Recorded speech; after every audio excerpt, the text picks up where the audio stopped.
Pastor Kimola Brownlow and Minister Delo. As you join us, I just want for you to put in the chat where you're streaming from.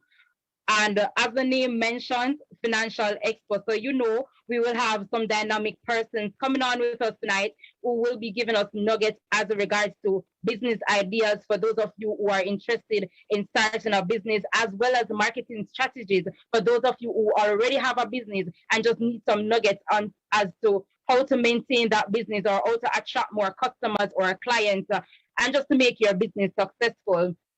I implore you to get your pens and your books. I wouldn't advise you getting a paper because those papers can blow away. So I don't want that. And persons pay thousands of dollars for sessions like these. However, you are getting it free tonight. So I want you to value this session, show your appreciation by getting your book and your pen. Take notes. At the end of the session, you will be able to ask all your questions, and I'm sure that each presenter have the answers to all your questions on the tip of their tongues ready to answer you. So take all the notes, and at the end of the session, you will be able to ask your questions. At this time, we just want to go into a time of worship. You know, everything that we do, we must include God. We must make him the first. He said that if we give him the first, then he will bless the rest. So if it is that we give him the first of this session, then we are sure that the rest of this session will be a successful one. And so we just want to usher into a time of worship where you just open your heart and just receive from God, pour out your heart to him. Talk with him little, and you know the issues that you're having with your business, or you know the business idea or vision that he has placed on your heart.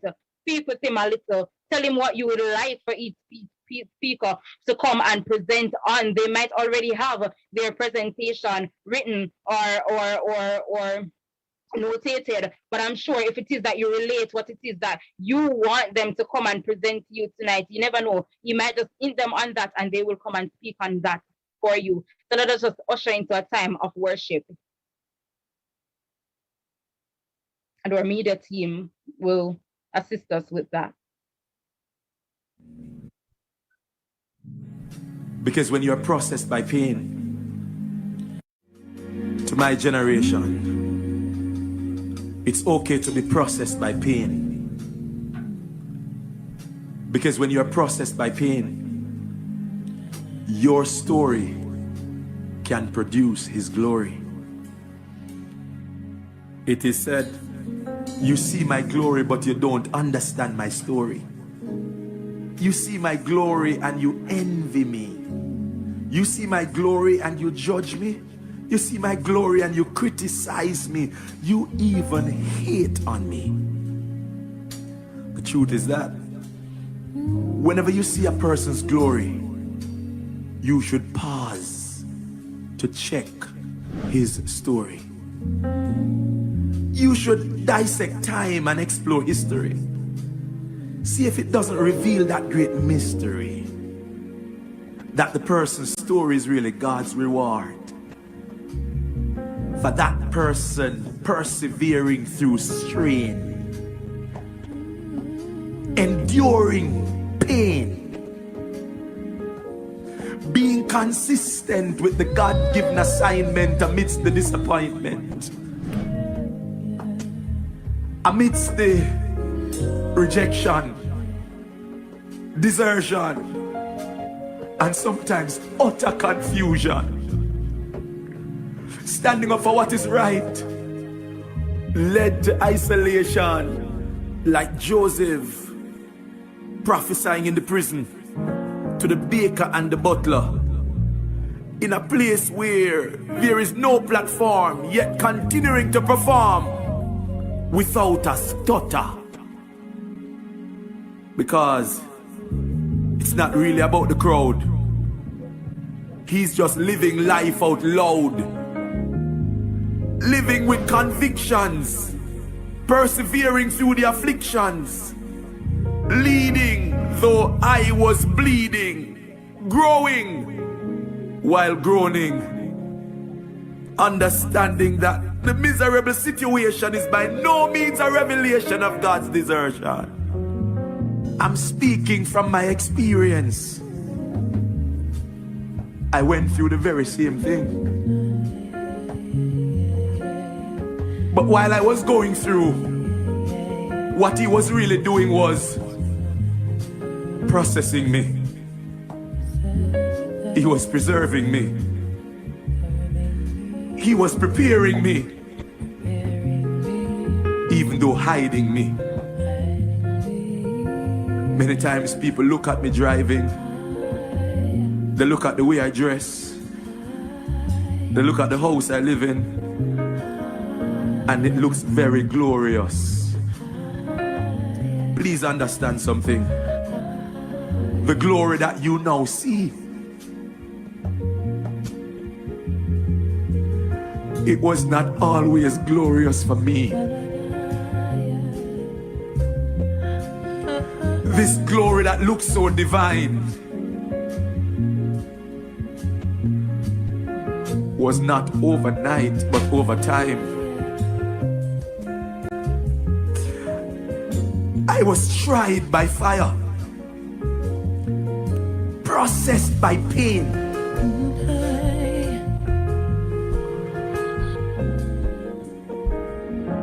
They disconnected my light and my water. I endured shame. Again and again and again.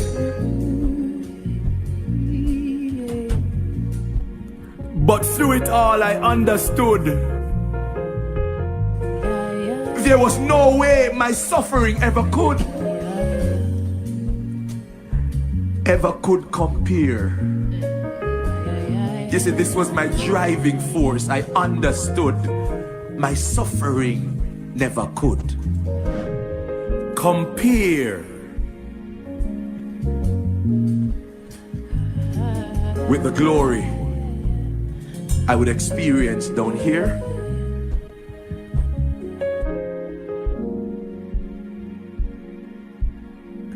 And ultimately the glory up there. So the next time you feel like giving up,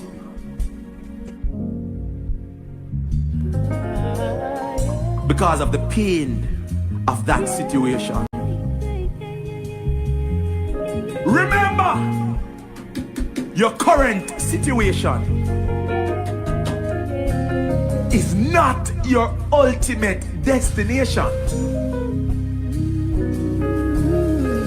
In the crucible of fire, continue to aspire.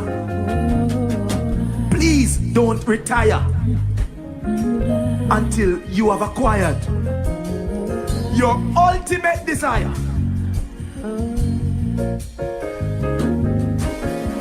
Your story producing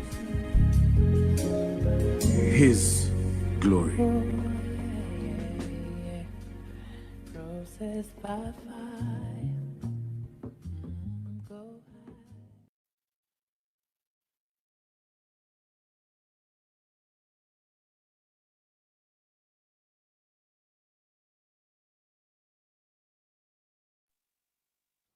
Wow. His story will produce your glory. It doesn't matter what it looks like.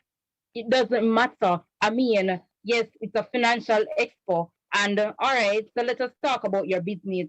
Your business may not be going on the way you want it to, or it could be a thing whereas you want to start this business for so long, but you can't find the money to start the business. You can't find the money to launch the business.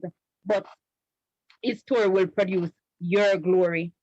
It is not what it looks like, but it's the end product of where God is taking you from. He is processing you. The testimony will come from it. You have to start from somewhere, and He will take you from your nothing to get you to something. Don't worry about it. It's just a season. It's only for a season. But when the time comes for God to take you out of that season, to bring you into your glory, into your success, to propel you, listen, nothing will be able to stop you. And let me tell you something. Tonight might be the very night that God wants to take you out of that place that you are at, to bring you into your glorious realm, to bring you success in your business, to bring you success in your life, to bring you into a place of financial freedom. And so at this time, we're just gonna welcome our first speaker. Don't multitask.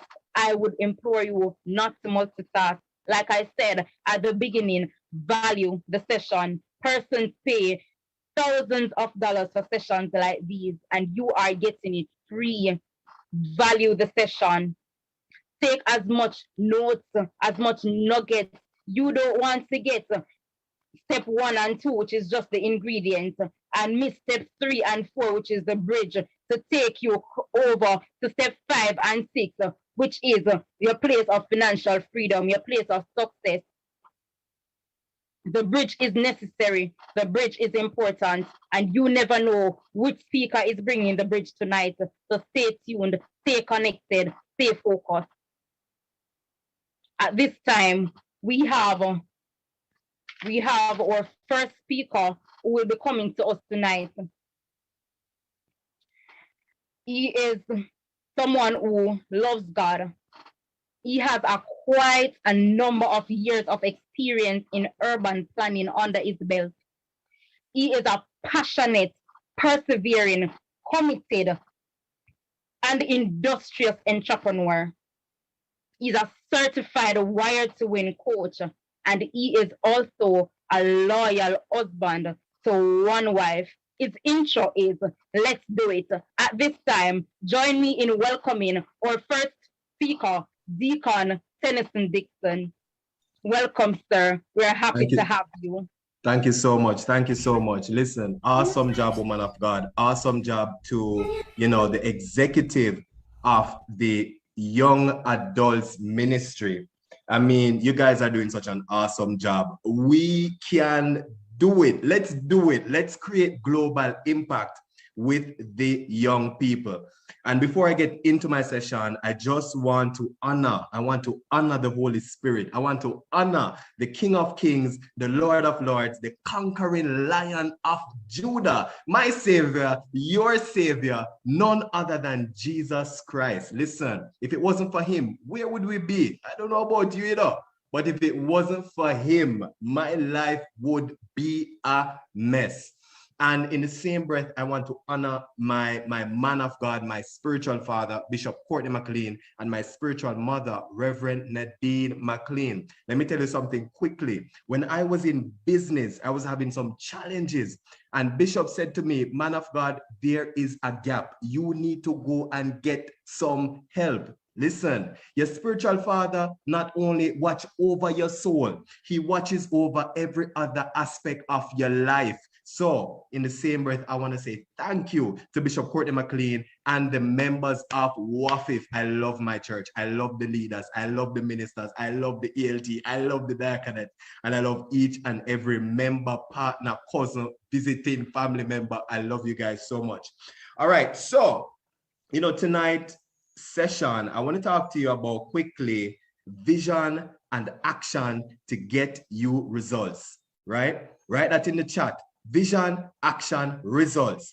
Vision, action, results.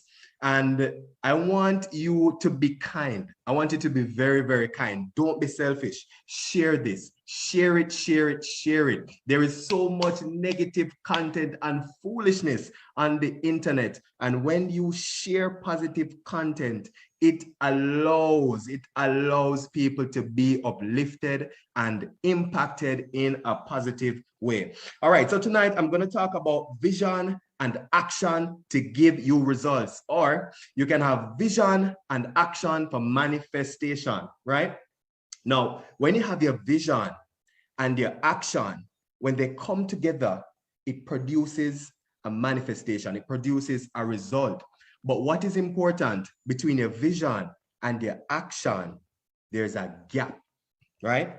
There is a gap. I want you to write that down. Gap. G-A-P. Hashtag. Put that in the hashtag. Put that in the chat. G-A-P. I don't want you to forget it, Between your action and your vision, there's a gap. G-A-P. All right. So your vision. Let's talk about the vision. Your vision, right? Your vision, listen to this, your vision, a vision gives you clarity, right? It shows you where you are going. For some companies, it's either a written statement or a picture, right? And, one of the popular examples of a vision is one by Amazon. And Amazon's vision is to be Earth's most customer-centric company, right? Where people can come to find and discover anything they might want to buy online. That is Amazon's vision from 1993. We're in 2021. Has that vision come to pass? Has it come to pass? If it come to pass, type yes in the chat. You need a vision to know where you're going. If you have a business and you don't have no vision, you're in trouble. So the first thing you got to do, if you have a business right now, the first thing you got to do is ask yourself, what is the vision do I have for that business? And if you don't have a vision as yet, create one now. Create a vision for your company, right? Now, let me outline some benefits of a vision for your company or your small business or an idea that you want to bring to the market. A vision outlines what your organization or your company will look like in the future. Listen, churches have vision, right? WAFIF has a vision to impact 10,000 lives, right? And to have a grand auditorium where persons are being saved and delivered and the Holy Spirit is just all up in that place. It's all up in the place now, but just imagine 10,000 people with the Holy Spirit, my God. So even churches have a vision. Why? Because it helps them to outline and understand what the future looks like. A vision, it eliminates distractions. Write that down. Your vision eliminates distractions. Also, your vision allows you to be efficient, right? It allows you to save time and money. Your vision allows you to build proper goals. Your vision does what? Make you build proper goals. Somebody hashtag goals in the chat. Hashtag and type goals in the chat. It allows you to build proper goals. The vision allows you to implement correct strategy. And I'm going to give you an example right now. Now, before I get into the example, I want to tell you about the greatest book ever written, the Bible. Greatest book ever written. And let me tell you why.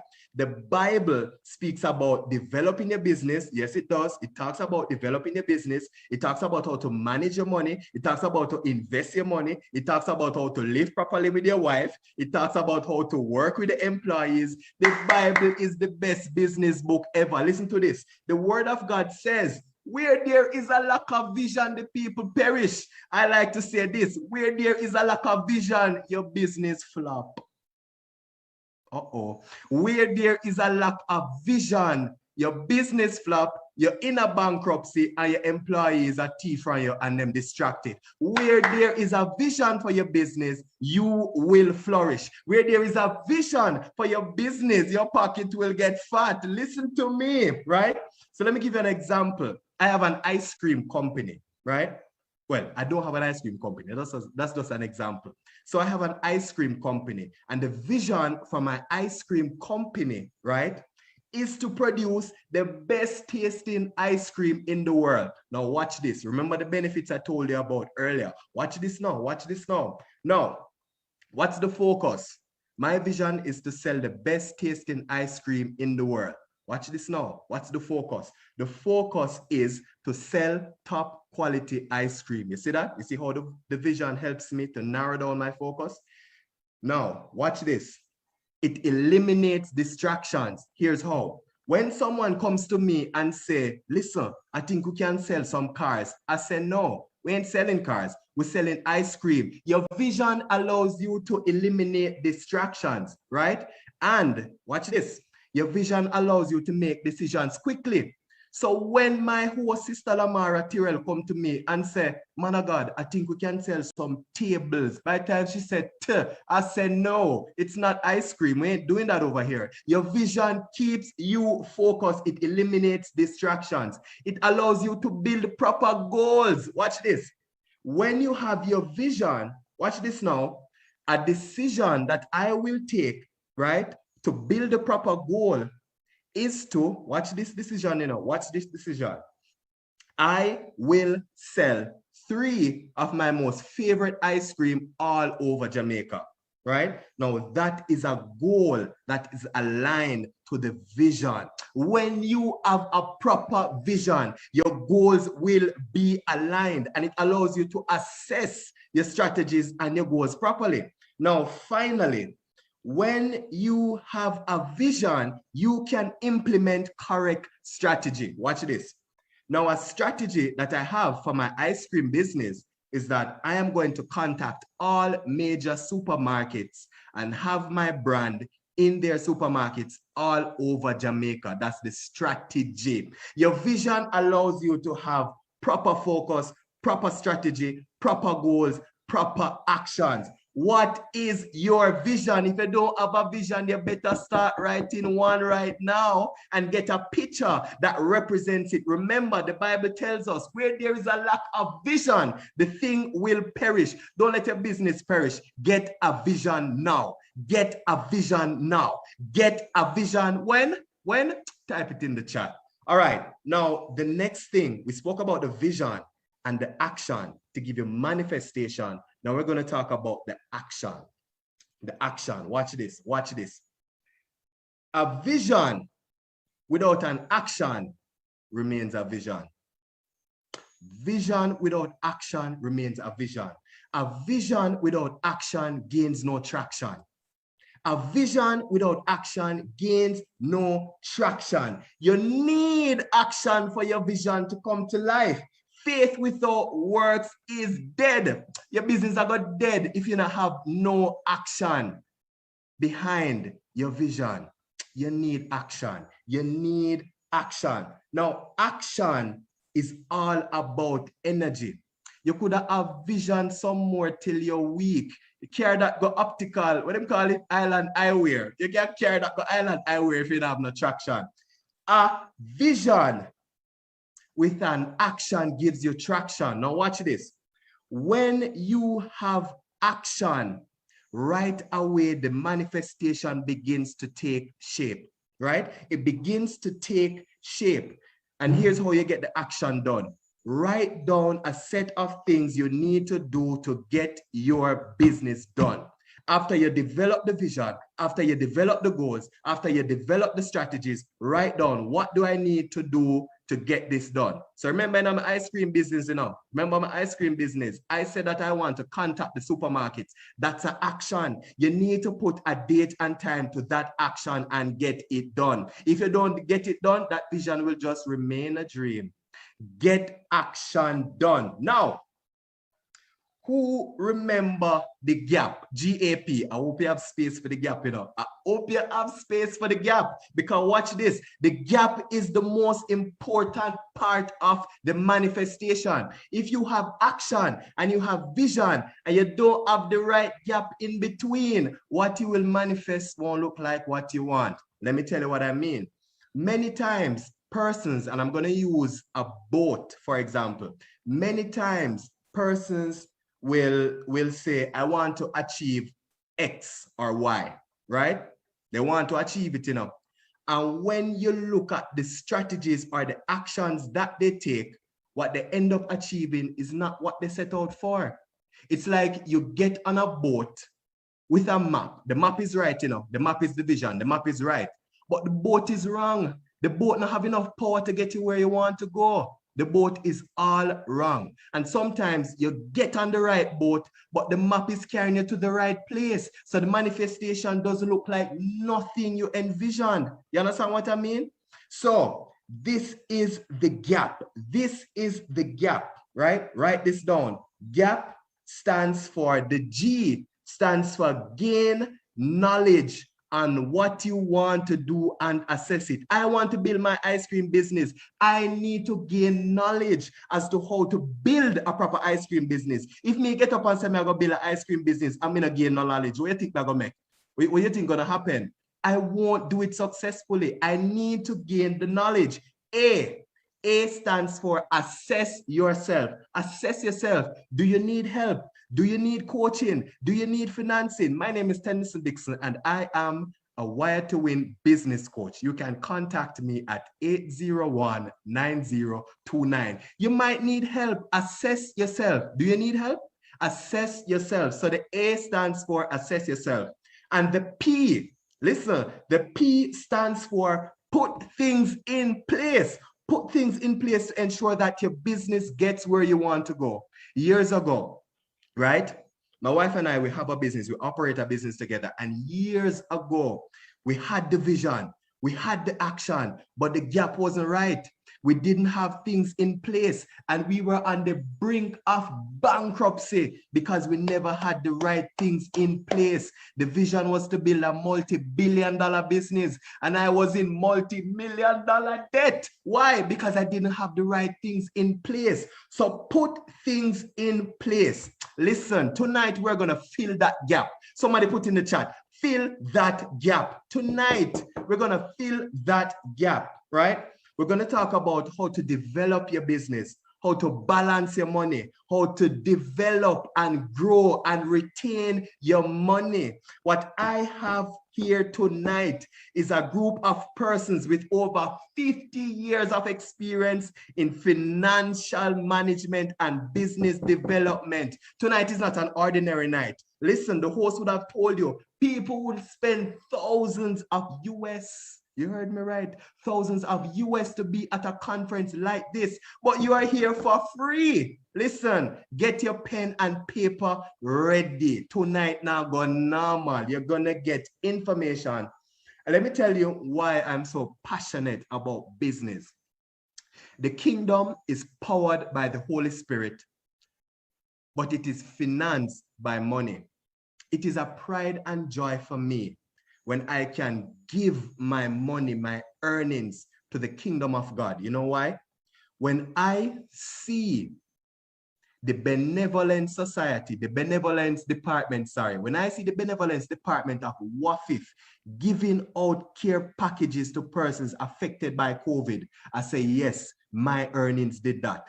When I see the elderly at WAFIF who aren't working anymore are getting a little something to maintain their dignity, I say, yes, there is my money. When I see students getting scholarship to go back to school and getting tablets to go school online, I say, yes, there is my money. When I can say to my employees, listen, don't go up on the road and do my work if you're not praying. No. Don't go up on the work and not do my work if you're not pray. That is evangelism. Listen, your small business is not about putting money in your pocket. It is about sustaining you, yes, but it's about advancing the kingdom of God for global impact. Are you ready? If you're ready, say yes, so that we can release the next speakers. Say yes if you're ready. Type yes in the chat if you're ready. That's right, that's right, that's right. Listen, my name is Tennyson, Dixon, and it was a pleasure to share briefly with you tonight. Vision, action gives you a manifestation, but you need to sort out the gap in the middle to get what it is you truly want. Is my host ready? Are you ready? Wow, wow, wow. I hope that you guys were taking notes. I do hope that you were taking notes. Get a vision and get it now, not tomorrow, not later, no. Get a vision now. It says in Habakkuk 2 verse 2 that without vision the people perish. So I implore you to get a vision and remember, fill that gap, fill the gap, fill the gap. I do hope that you were taking notes because I was over here taking my notes. Gain knowledge. My God, you need knowledge. You need knowledge and you need to get that knowledge now. Without vision, you will perish. Without vision, your business will flop. And I'm sure you don't want your business to be flop. You want your business to be successful, right? You want your business to speak for you. So you need to get that vision and get it now. Listen, as he presented on that, I was just over here smiling because I remember when I got the vision for my poultry. Yes, I got the vision. I didn't have the money. I wasn't working. My husband wasn't working. And I remember I said to him, I said, Babe, let's go out there and let's dig one of the post hole. And he said, Babe, but we don't have no money. I say, yes, but we have to step out because it's when you move, then God moves, you know.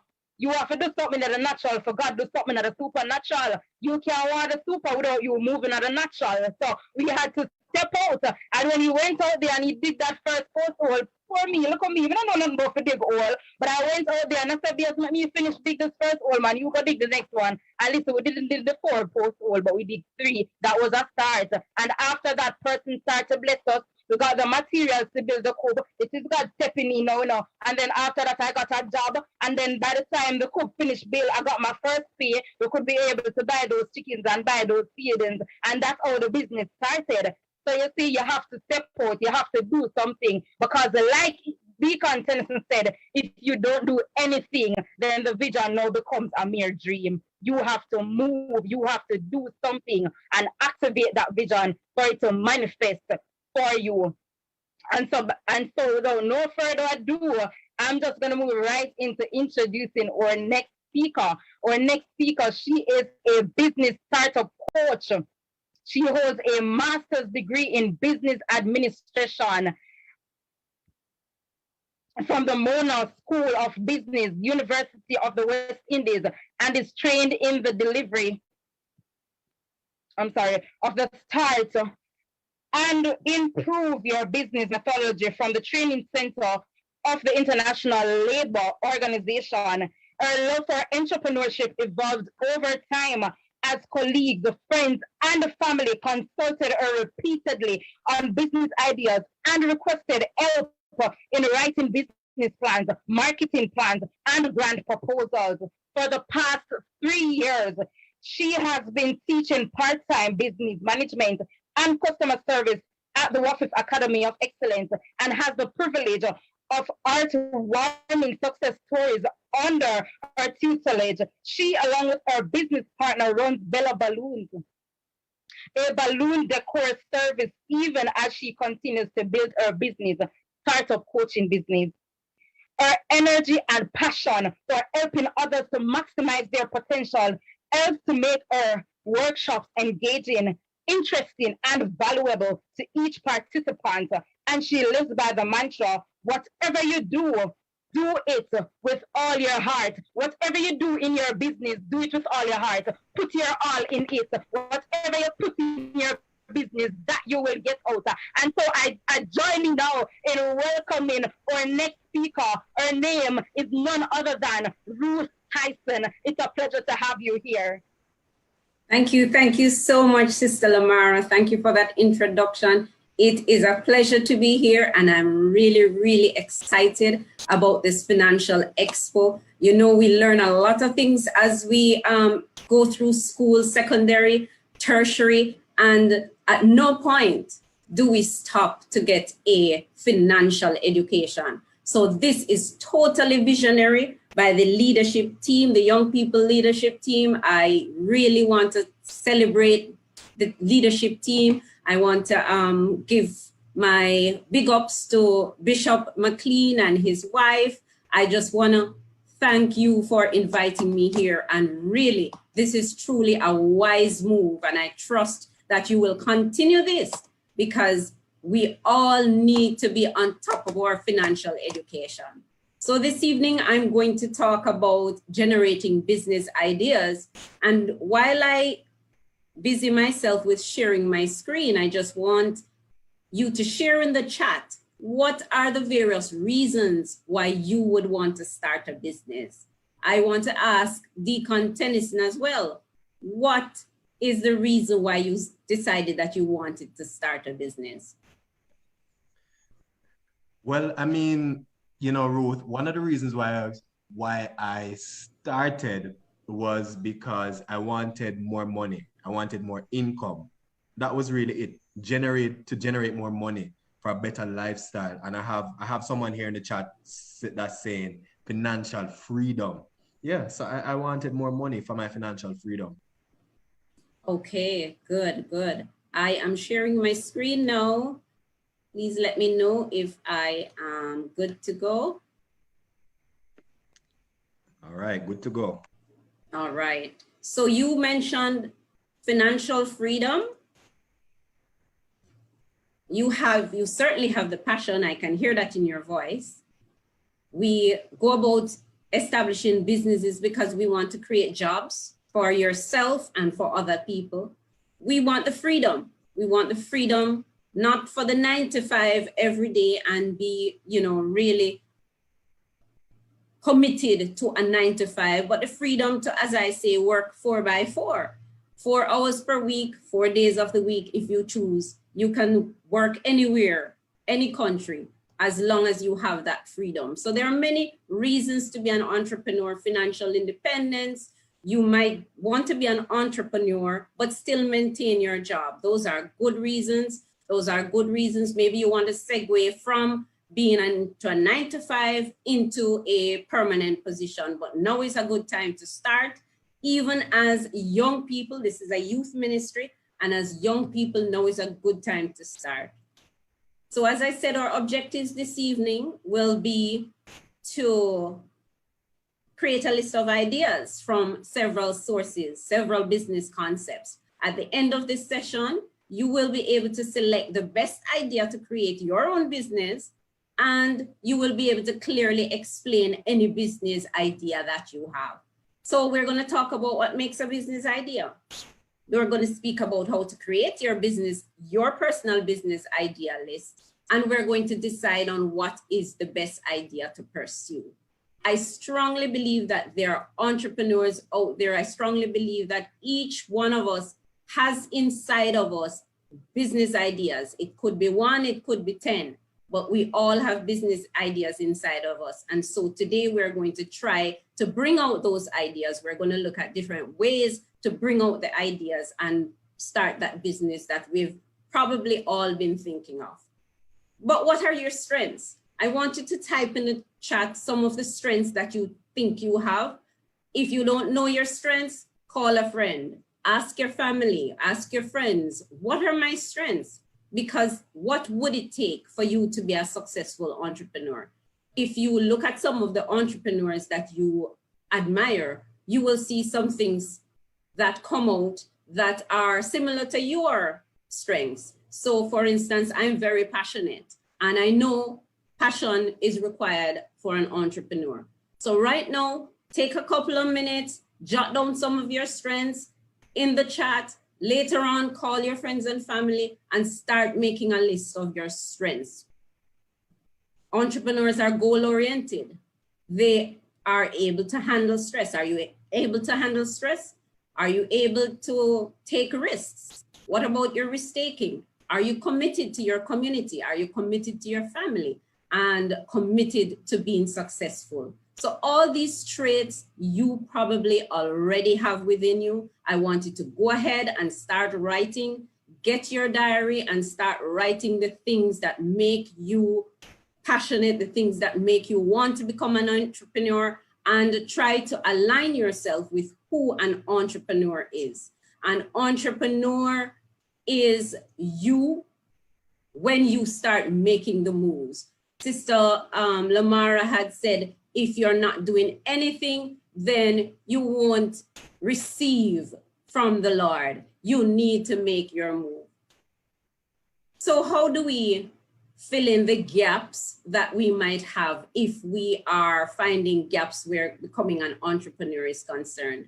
We could attend training, which is what you're doing right now. So I celebrate you for attending this seminar right now because you identify that you need training. And this is what is helpful for you to fill in the gaps of becoming an entrepreneur. You can also learn from experienced people. I'm sure Deacon Tennyson is available for consultation. He has gone through it.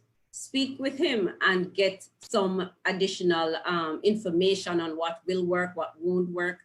Develop your own partners. Find partners who will help you to develop your skills or skills that you don't have. Join business associations and read articles. These are some of the ways that you develop and improve on your entrepreneurial skills and ability.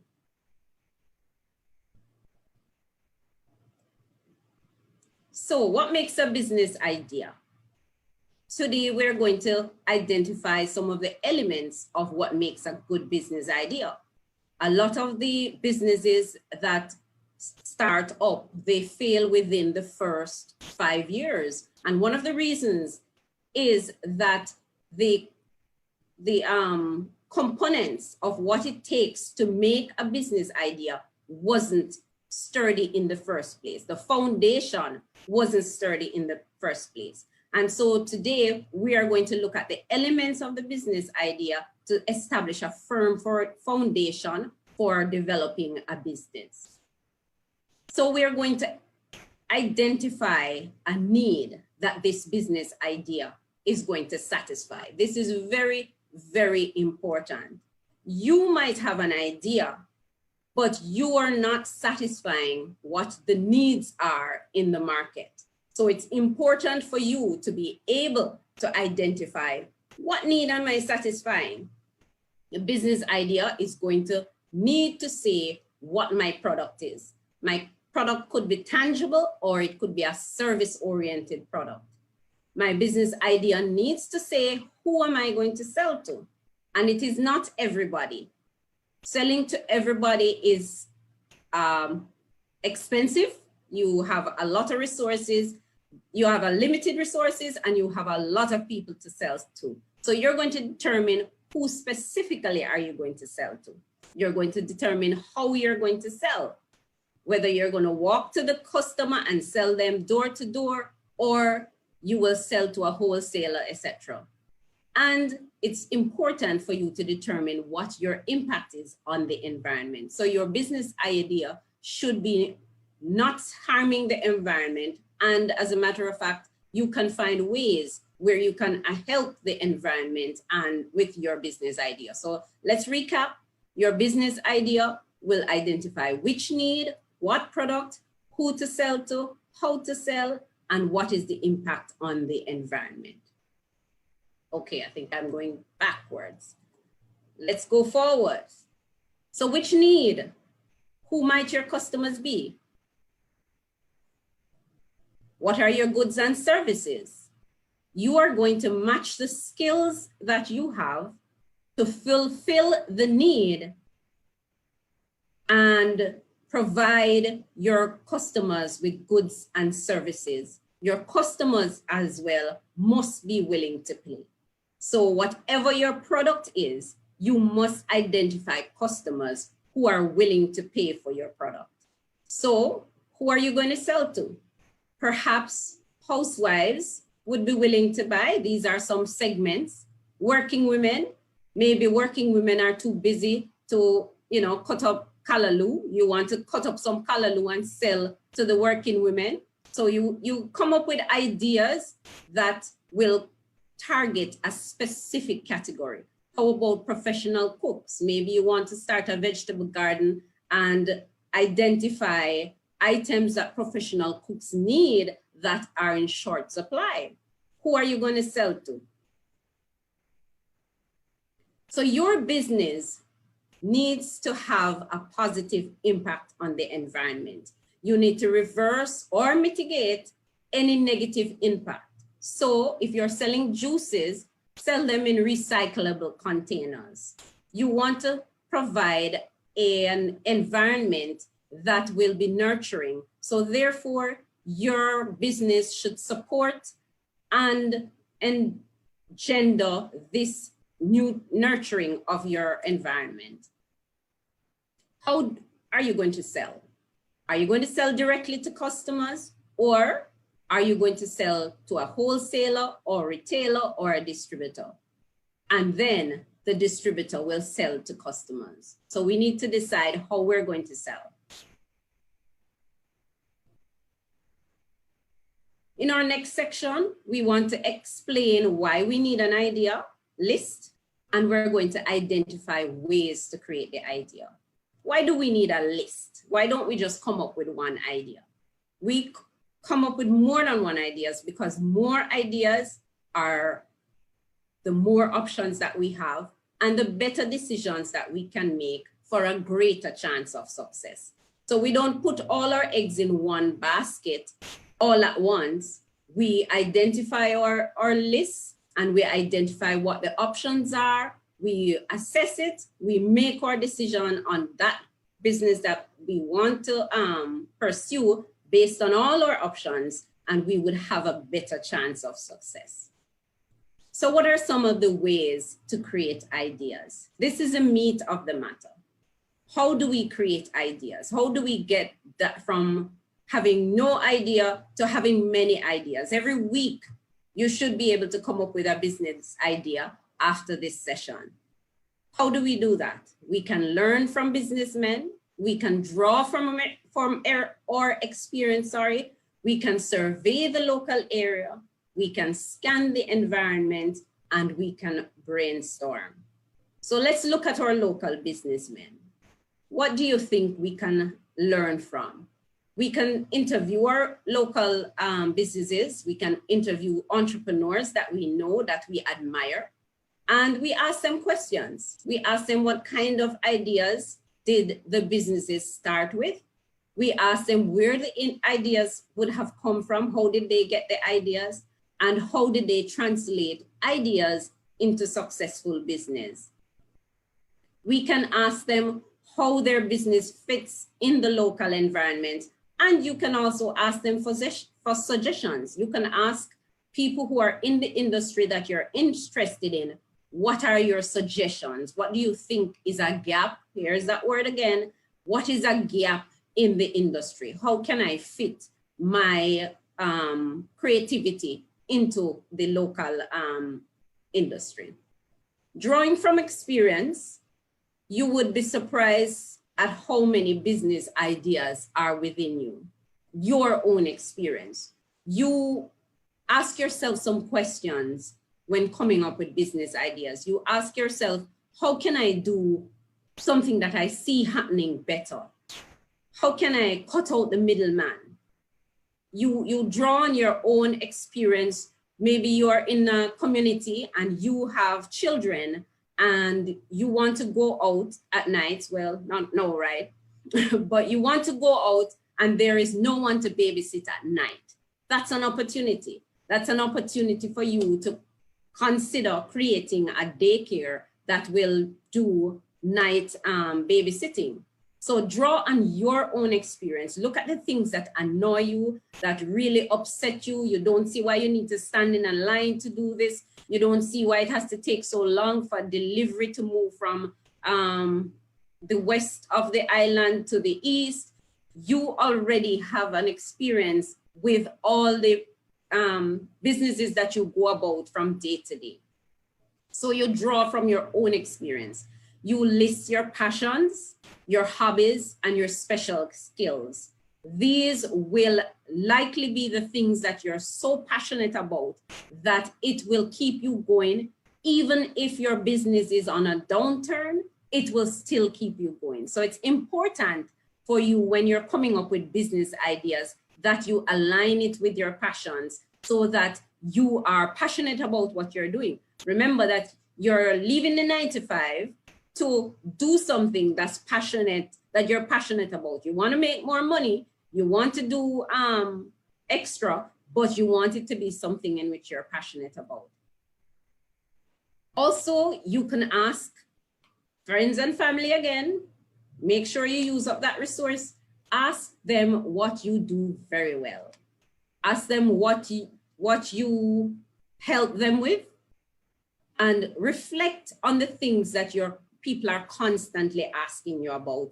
People are constantly asking you to help them organize their house. People are constantly asking you to clean for them. What is it that people are constantly asking? They ask you, they come to you with counseling questions for you to counsel them. These are ways we identify what areas of business we can go into. We also rely on the experience of other people, or we listen to other people. Now, a lot of times we do a lot of talking and we don't listen enough. But if you listen to what people are saying, what people are complaining about, for example, at work, there are a lot of farmers, you know, they do a little backyard gardening in the workplace. So they have a lot of conversations about backyard gardening. But I noticed that they did not like the idea of doing compost. So I started to do a little compost, asked them if they would purchase it from me. And sure enough, they said yes. And it cost me nothing. So you can actually come up with business ideas that are low cost, no cost, and you create it right in your own environment with as little cost as possible. So you rely and listen to what other people are saying. Listen to the conversation, listen to the trends, look at the trends, survey the local area. So you are surveying the local area, which will help you to identify the fields that you may prefer. Maybe you want to go into farming, you're already in farming. Maybe you are into sewing, you want to enter the garment industry. Look at the local community and see what is available. At the same time, asking the businessmen and women, what is the field like? What is the industry like?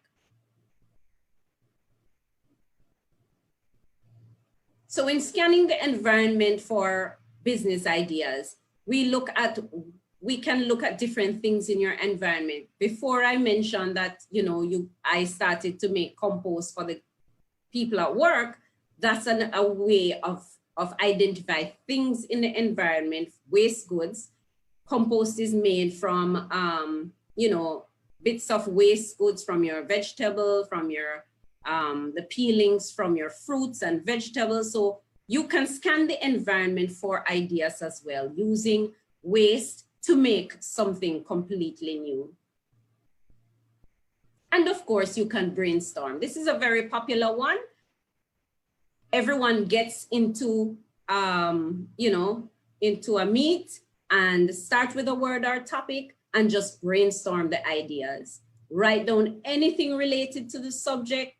Don't be judgmental, just everyone put down their ideas and leave it until the end when you decide what your major idea will be from all the brainstorming that you've done. So brainstorm is especially useful in groups because you may come up with an idea, bounce it off another person, someone else adds to it, and out of that is born an incredible idea. You can do structured brainstorming where you actually come up with a topic. So you say, let's talk about t-shirts. And that's the product, t-shirts. And then you will speak about what are the different aspects of t-shirts that you could do. Are you going to do printing on the t-shirts? Are you going to do actually stitch the t-shirts? Are you going to do silk t-shirts? And you come up with different ideas in the brainstorming. Okay, so we are deciding now what is the best idea to pursue. So we have gone through a number of ways to come up with ideas. And now we're going to make a short list of the ideas with the greatest potential. We will get more information to validate the ideas, and we'll identify which is the most suitable business idea to pursue. So the first thing we're going to do, we're going to go to the field. We're going to go to do market research with each of the ideas that we have come up with. We're going to see what information we're going to need. We're going to decide who we're going to ask and what questions to ask. So this is a list. You put your ideas that you've come up with, 1 to 10, as many as possible. And in each field, we're going to decide what information you need to explore for this business idea. So some of the people we're going to talk to about your business idea are potential customers. And you can imagine that this is the biggest area of information. We're going to talk to the customers, ask them what it is that they want. We have an idea. What is it that you want? What is lacking in your life where this product is concerned? So we're going to talk to the customers and get their feedback on what it is that they want from us as a supplier. What is it that they want us to do? How will it add value to their lives? So that's a very important research that we're going to do when we talk to the customers. We can talk to financial institutions as well, find out how much money it will be required for us to start the idea that we have.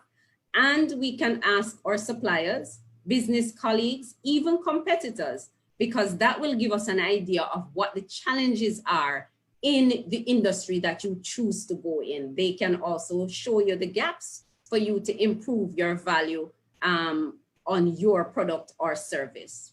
We can ask business owners already in the field, as I mentioned earlier, and we can do the research on the internet. A world of information on the internet, of course.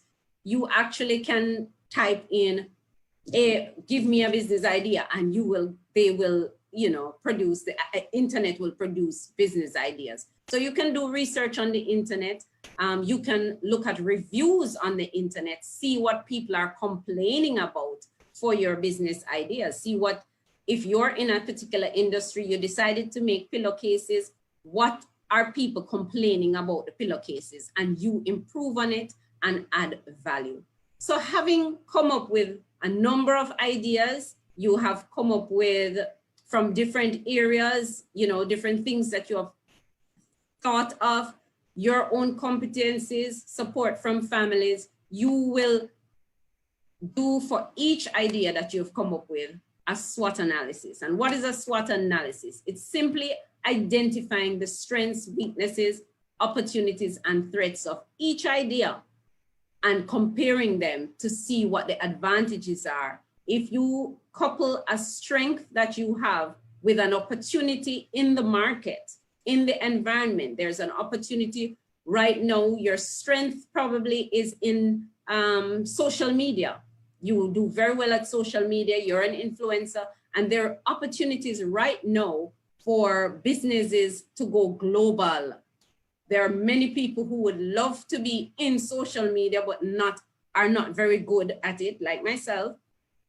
And so that is an opportunity for you to offer digital marketing services to businesses like myself. That is an opportunity for you. So you marry your strength with the opportunity in the market, and you look at the advantages of each of your business ideas. And of course, you look at the disadvantages. You want to look at the threats as well. What are the threats to your business? Maybe for the daycare, certainly a threat is a frequent lockdowns and the frequent and the curfew times rather. That would be a threat to your business of nighttime daycare. So identify your advantages and disadvantages of your business idea. So we should, at the end of this, be able to decide what your goods and services are that you're going to provide, who your customers will be, the method you're going to use to provide the goods and services to your customers, the needs that will be satisfied. And so at the end of the day, you should be able to describe your business idea and say, I sell scrumptious, no sugar desserts and treats from my mobile cart to the diabetic community. So in that example, I have described what it is that I'm selling. I'm selling no sugar desserts and treats. How am I selling it? From my mobile cart. Who am I selling it to? The diabetic community. And I know from that my diabetic community, the needs that I'm satisfying right there is that I'm providing desserts and treats in a healthy way. So if you want to do it, then do it now. That is my final bit of advice. Don't procrastinate. Start that diary. Start working on your business ideas. And it's all about practice. Every time you go out there, listen to hear what people are complaining about. Listen to how you think you can do it better. I know I've tasted a lot of rice and peas out there in the market, and I know I could have done a better rice and peas, stuff like that. Identify things in your environment, how you can do it better, what it is that you can improve on, how can you add value. Something might already be produced and you're just gonna add something to it that bring it up a notch, that add value to it. And that's the end of my presentation. Thank you so much for having me. Wow. Wow, wow, wow. Sister Lamara, what do you have to say? I mean, that was a belly full. So much nuggets. I mean, Deacon Tennyson, you came on and you say, let's do it. And then here we have Mr. Tyson coming and saying, do it now. No, let me tell you. Do it now. Don't wait.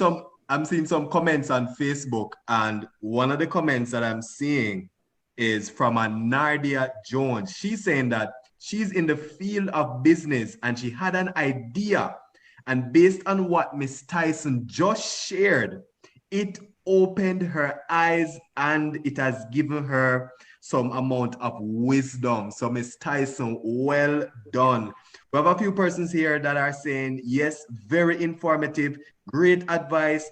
Thank you so much. Wow, it was a pleasure. Thank you. Thank you so much. Great nuggets. Clap yourself, Miss Tyson. And listen, I want you to, if persons want to connect with you, how can they do that? How can they connect with you? Okay, so I am available at the WAFIF Academy of Excellence. I teach Tuesdays, Wednesdays, and right now we have already started our Start Your Business sessions. So if persons want to connect with me, contact the WAFIF office and they will pass on the message for me. You can start your business program, generate your business ideas. If you want more of this, you need to register at the WAFIF Academy of Excellence, register for next term. We will go more in depth so that you can walk away with your own business plan, a lot of value being offered at WAFIF. You don't want to miss it. Our next term starts in January, so you don't want to miss that. Register for that program. Awesome. Thank you so much, woman of God. And we have another comment here for you. Someone is saying they love the advice. It was great and a whole lot to take back into their small business. Lamara, that is awesome. What you have to say, Sister Lamara? Wasn't that just great? It was great. It was awesome. I mean, for those of you who want to start your business, you have received all the information you need. Put pride aside. Find someone who has walked the walk already so that you can learn from them, was one of the advice that she gave. Ask someone. You don't know what kind of business to start.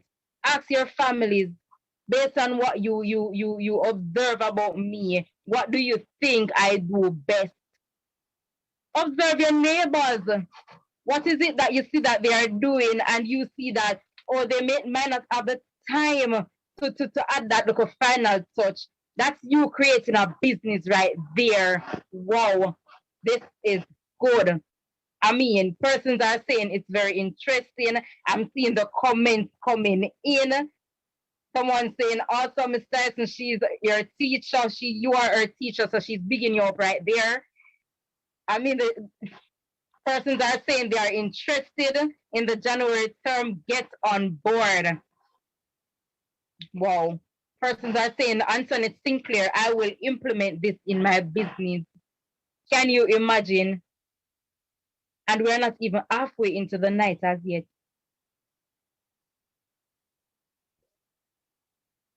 So much more.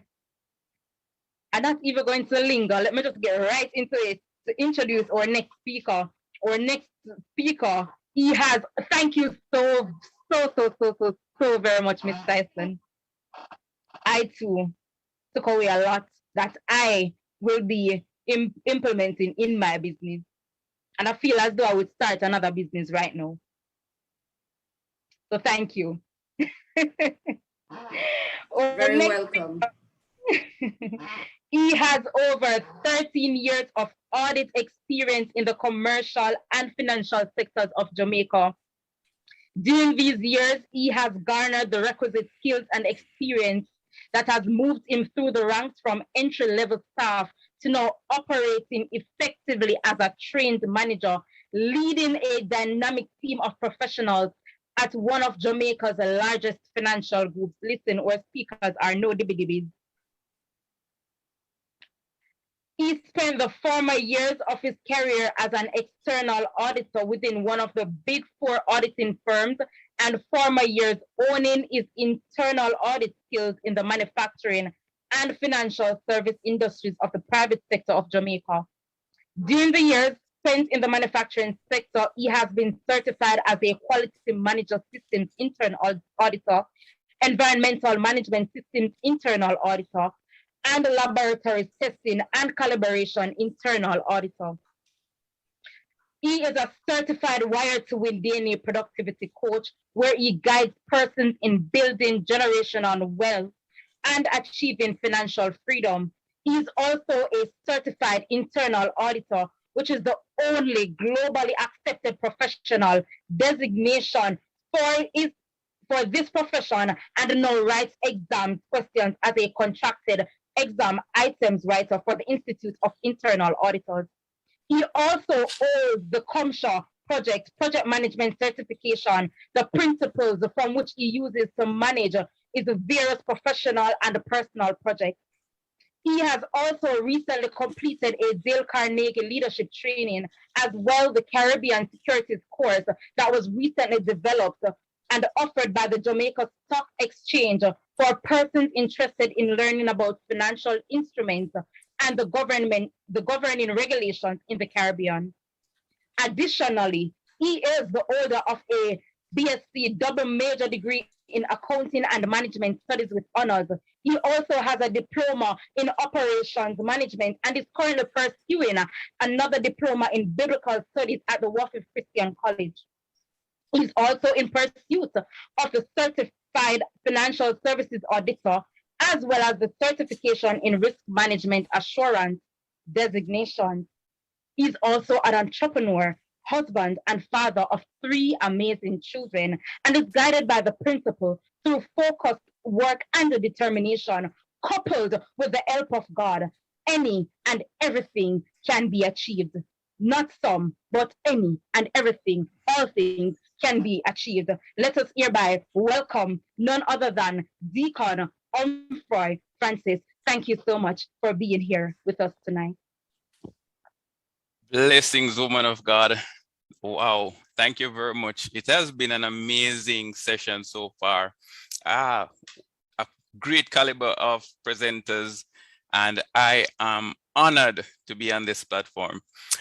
I want to give honor to my bishop, my first ladies, my leaders at WAFIF.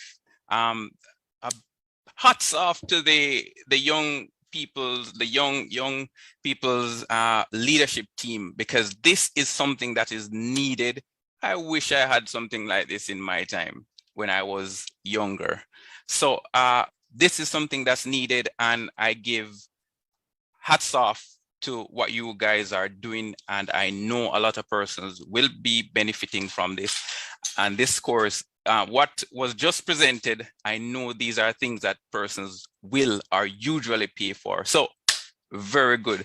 I'm going to share my screen now, and I'm going to try and keep this like what Winston Churchill said, like a miniskirt, long enough to cover the subject, but short enough to maintain interest. All right, I hope you're seeing my screen. Type in the chat if you're seeing, and let's move right along.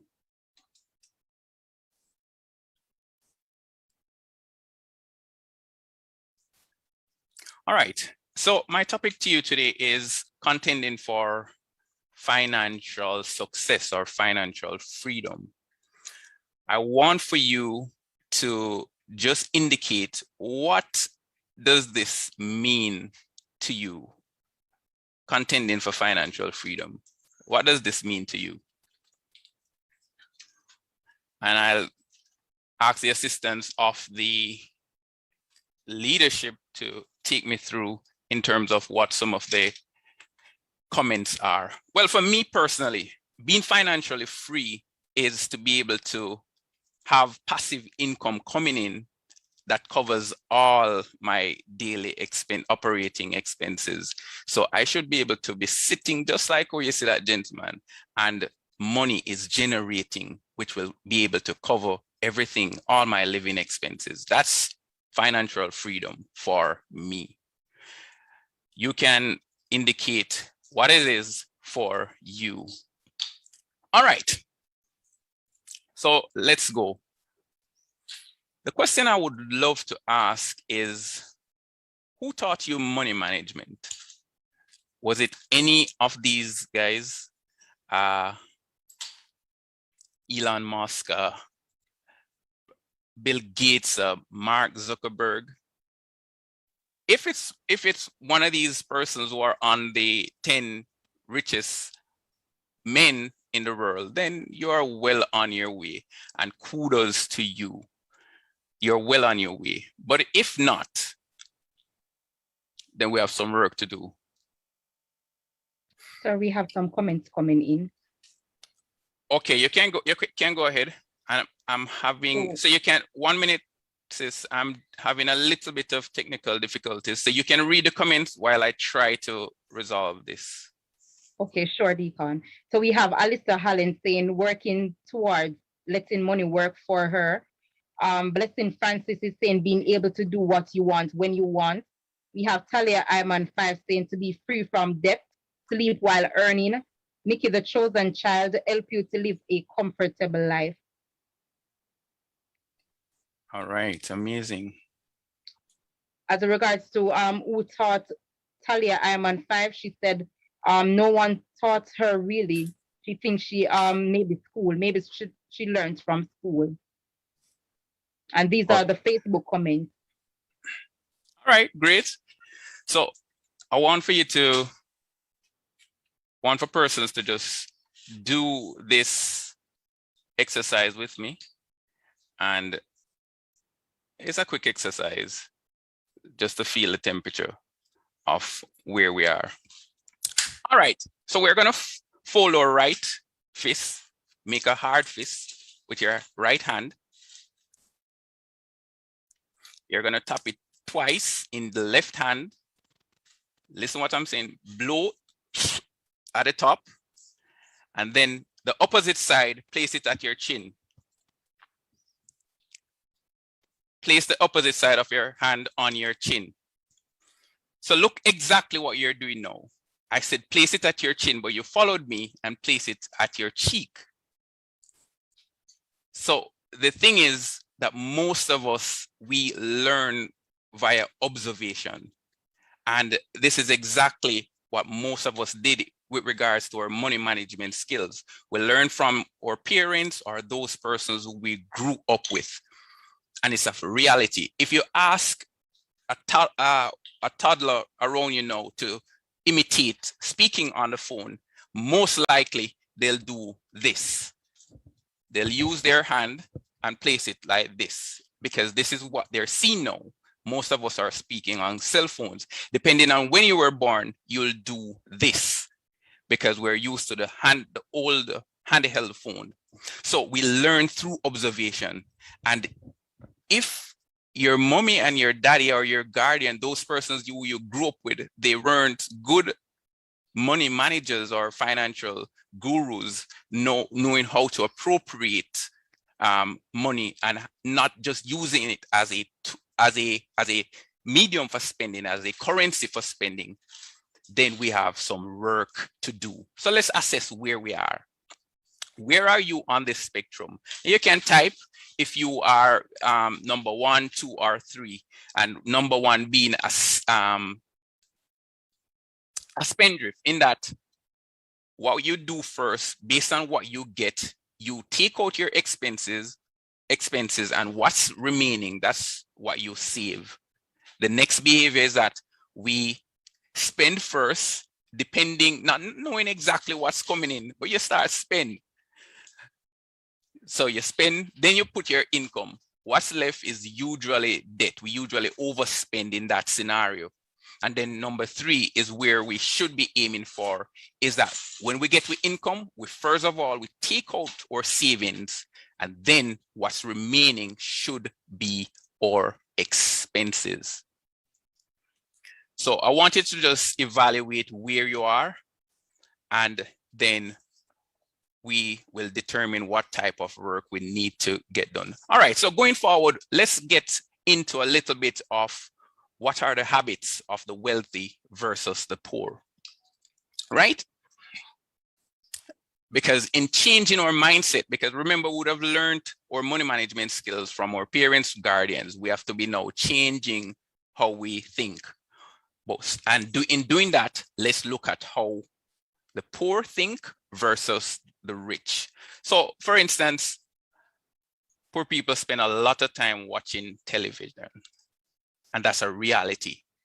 And the excuse, I'll say an excuse that they use is that, this is to relax, to, have the, after long days work, to have time pass, just a means of entertainment, just to disconnect from the problem. And that's one of the reasons, that's one of the big, I would say, no, or what we should not be doing is disconnecting from our problems. The problem will still be there, even after wasting all that time watching television. But let's see, what does the rich do in this scenario? Well, the wealthy, these people, they take on the problem head on. They find materials, they find things to do to gain knowledge in terms of becoming improved in the area and solving the specific problem. Another thing that poor people do is that they have no money saved. And in having no money saved, they're unable to comfortably deal with things like emergencies. So when emergencies arise, they tend to lean on loans, and they dig further into financial turmoil because they have to depend now on credit in order to deal with these things that are coming up. They're also unable to take advantage of opportunities. If you have money saved up, if there's a cash opportunity, something that you need to purchase by cash, you have the funds to take advantage of the opportunities. If you have no money saved up, you can't take advantage of these opportunities. So in the event that you're not saving, what happens is that after the emergency, you're deeper into debt, you're worse off. And then now you become a slave to your creditors, your lenders, those persons who have lent you money. But let's look at what the wealthy does. These people, on the other hand, they save, they have emergency or opportunity funds saved up. So as soon as an opportunity comes, they're able to take advantage of it. If there's a situation that arises, which is an emergency, they're able to pull from what they have saved. So they're not left in a worse off position. They're left with they're left in a position where less what they have spent from savings. So they don't necessarily have to go into debt to secure the money to deal with that emergency. What else do the poor do? The poor tend to use loans and credit cards on useless items. So poor people tend to borrow money in terms of financing utilities, financing things like, and yes, you're seeing a car there, you're seeing vacation, you're seeing things like that, computer, etc. These aren't assets, these are liabilities. And that's one of the things we need to change, have a mindset change in that our assets are not necessarily these things that we say, okay, we own, or assets supposed to be generating cash flows. If you have something where you have to take out your money and spend on it, that's a liability. Your asset supposed to be bringing in money on your behalf, bringing in cash flow. So yes, I know we have accountants. Don't kill me, Sir Andrade, on the call, which will say, have that accounting definition of what an asset is versus a liability. But we have to change that in order to step into financial freedom. You have to have a mindset change where that is concerned. So poor people will use money to, use loans to purchase things like TV and gadgets, etc. The latest iPhones, that sort of thing. And as we said before, assets, we have to differentiate what are assets in comparison to liabilities, not the accounting term, not the accounting definition. Sorry. So this is what the rich does. And you'll see in this diagram. The rich or the wealthy, what they do is that they take out loans to purchase assets that will generate cash flows. And that cash flow now that they'll use to purchase their gadgets. The poor do it the reverse. Take out loan, purchase liabilities, and then what happens is that they become a slave to the creditor. So the rich use credit and investment to purchase assets which will generate cash flows. And then now from that cash flow, they'll move now into purchasing, their play toy, their luxury vehicles, vacations, etc. The poor do it differently. All right. What do another comparison of the poor versus the rich? The poor people tend to depend more on faith and or on luck to make it. What do we mean by this? We're faith-based, but the thing is, a lot of times we stand only on faith and we say, okay, someday it will come. But the fact of the matter is, someday may never come. If you stand on only faith, I'm telling you, it's highly unlikely that it won't come.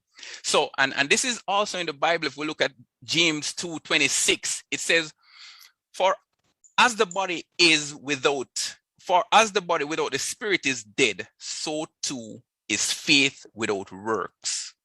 So faith without works is dead.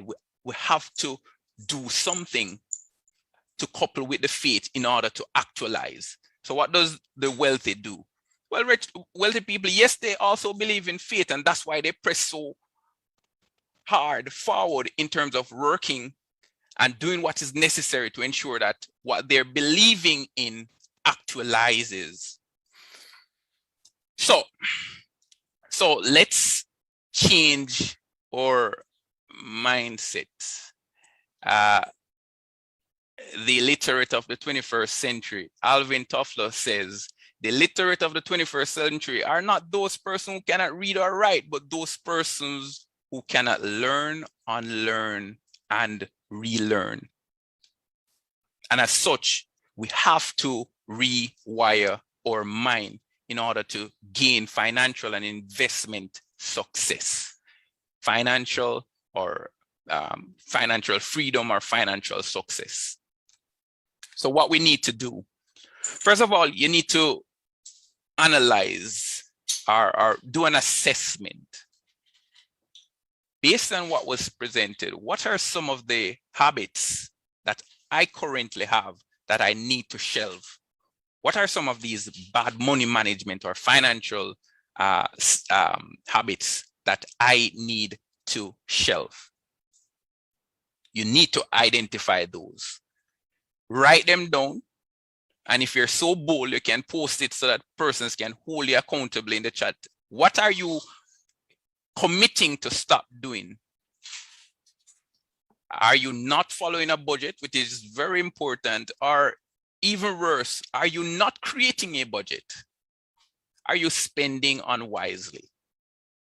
Are you not managing credit cards well?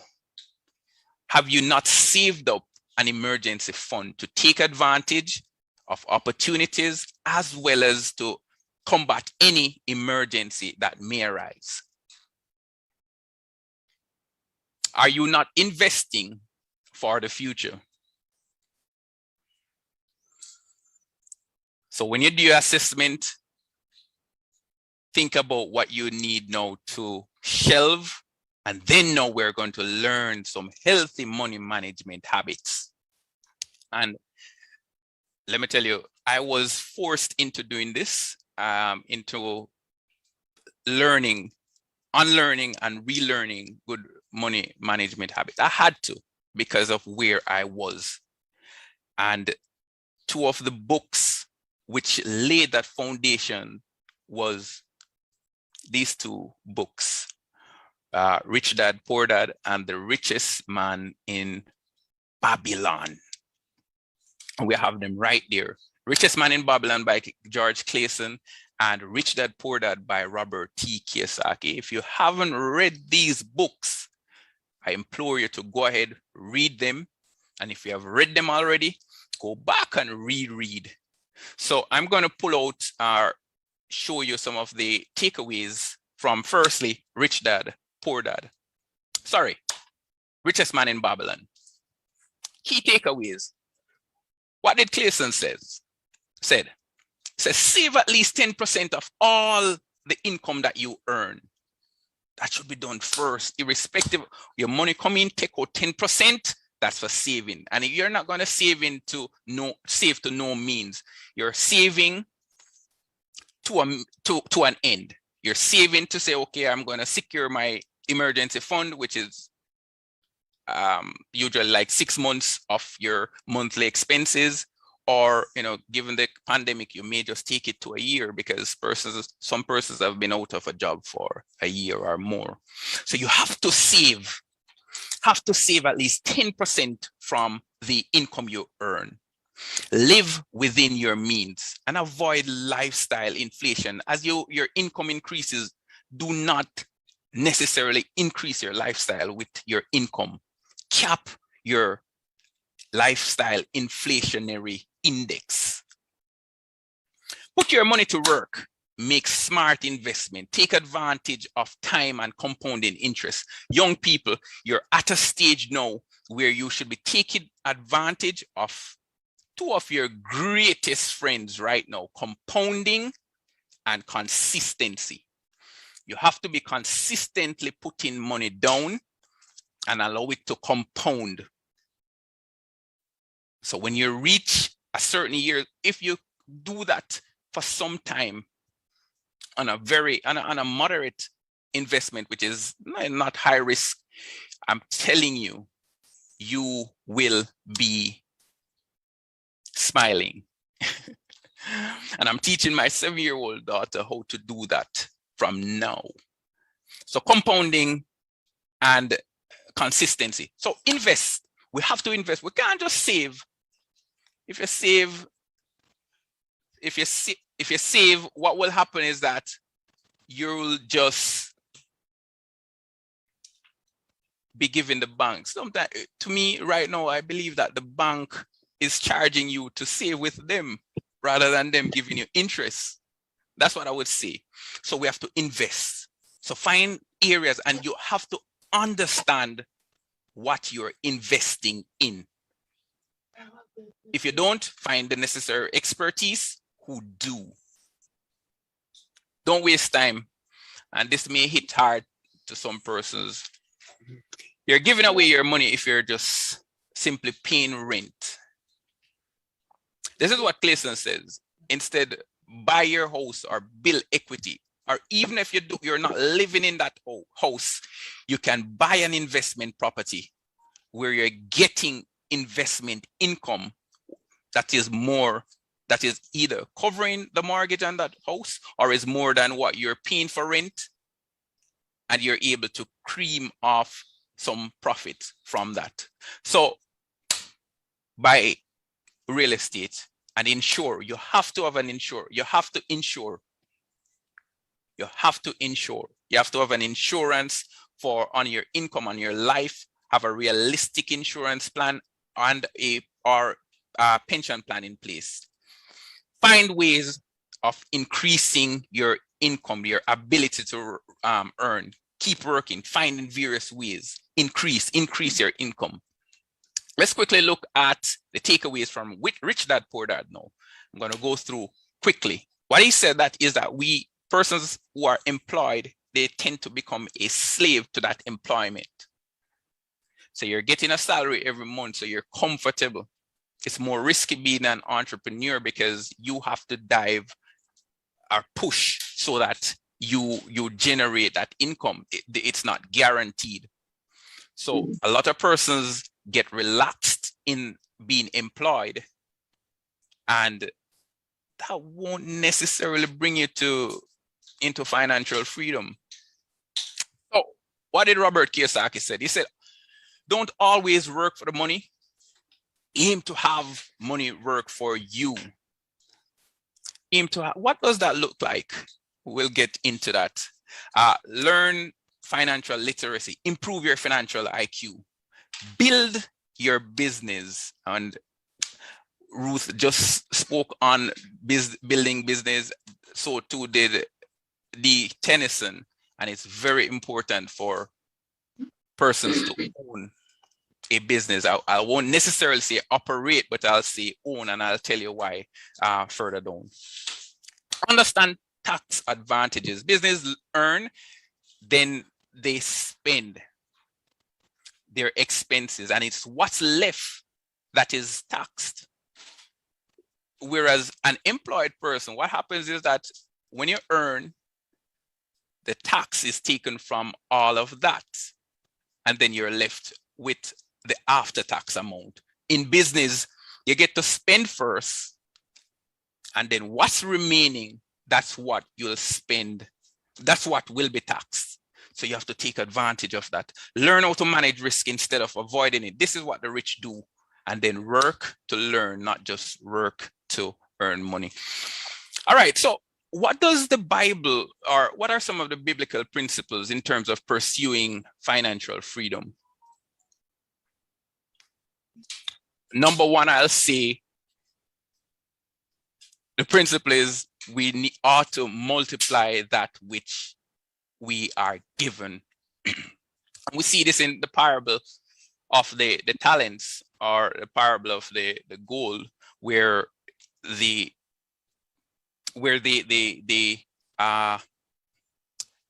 master left his 3 servants these talents, one with 5, one with 4, and no, one with 2, and I think one with 1. The fact of the matter is, the one who got 1, he ran and he buried his. And when the master, oh, someone needs to mute their mic. So what happened is that when the master returned, is that these person, 2 of them, they doubled their money. They doubled what was given to them. And the one who was given 1, he gave back the same one to the master. The master was upset and said that he was wicked. Remember, it was lost, he didn't spend it. He gave him the exact amount that he was given. Master said that he was wicked, and he praised those who doubled the amount. So we are required to multiply that which we are given. The next principle, biblical principle with regards to pursuing financial freedom, is that we need to eliminate debt. Eliminate debt, or eliminate those debt that are bad. And what we'll look at is Proverbs 22:7, and it says, the rich rule over the poor, and the borrower is slave to the lender. Romans 13:8, it says, owe no one anything except love, except to love one another, for who loves another has fulfilled the laws. The Bible is a command. It says, owe nobody, owe no one. Command to follow in the Bible. So we have to eliminate our debt. And the third one I would look at, third biblical principle, is that we should keep our end of the bargain with God. Proverbs 3:9 says that we should honor the Lord with our possessions. Leviticus 27:30, it says, a tithe of everything from the land, whether green, soil, fruit, whatever you earn, you need to be tithing. Malachi 3:10, bring the whole tithe into the storehouse, that there may be food in my house. Test me in this, the Lord God Almighty says, and see if I will not throw open the floodgates of heaven and pour out so much blessings that there will not be room enough for you to store it. Principles on, or the biblical principles on pursuing financial freedom. It's in the Bible. If we follow these, you're bound to make it, to be financially free. But let's look a little bit on what it really means, or what should you do now to attain financial success or financial freedom. You have to create consistent cash flow from your asset, from your investment, to cover your daily expenses. My throat is getting a little dry. Just let me excuse me. Sorry about that. Yes, we're going. Information is spewing, so it's taking a lot. Cash flow. We have to consistently find assets that provides cash flow to cover our expenses. But before we do that, before we go off and we start, investing here and there, we have to create a financial safety net. What does this look like? Your financial safety net, should look something similar to the pic that's depicted there. Have your budgeting in place, retirement saving, debt reduction, insurance is an important part of your financial net, emergency fund, extra income, and ensure that you have professional help, mentorship, coaching. If you are not in the knowledge, a lot of times we don't know that we don't know until we're brought into the realization that we didn't know. So if it's not working for you, if you're realizing that you're not meeting your financial targets, your financial goals, being financially free, you need help. Get professional help. Some little takeaways. Pay yourself first. And this is where you want to be.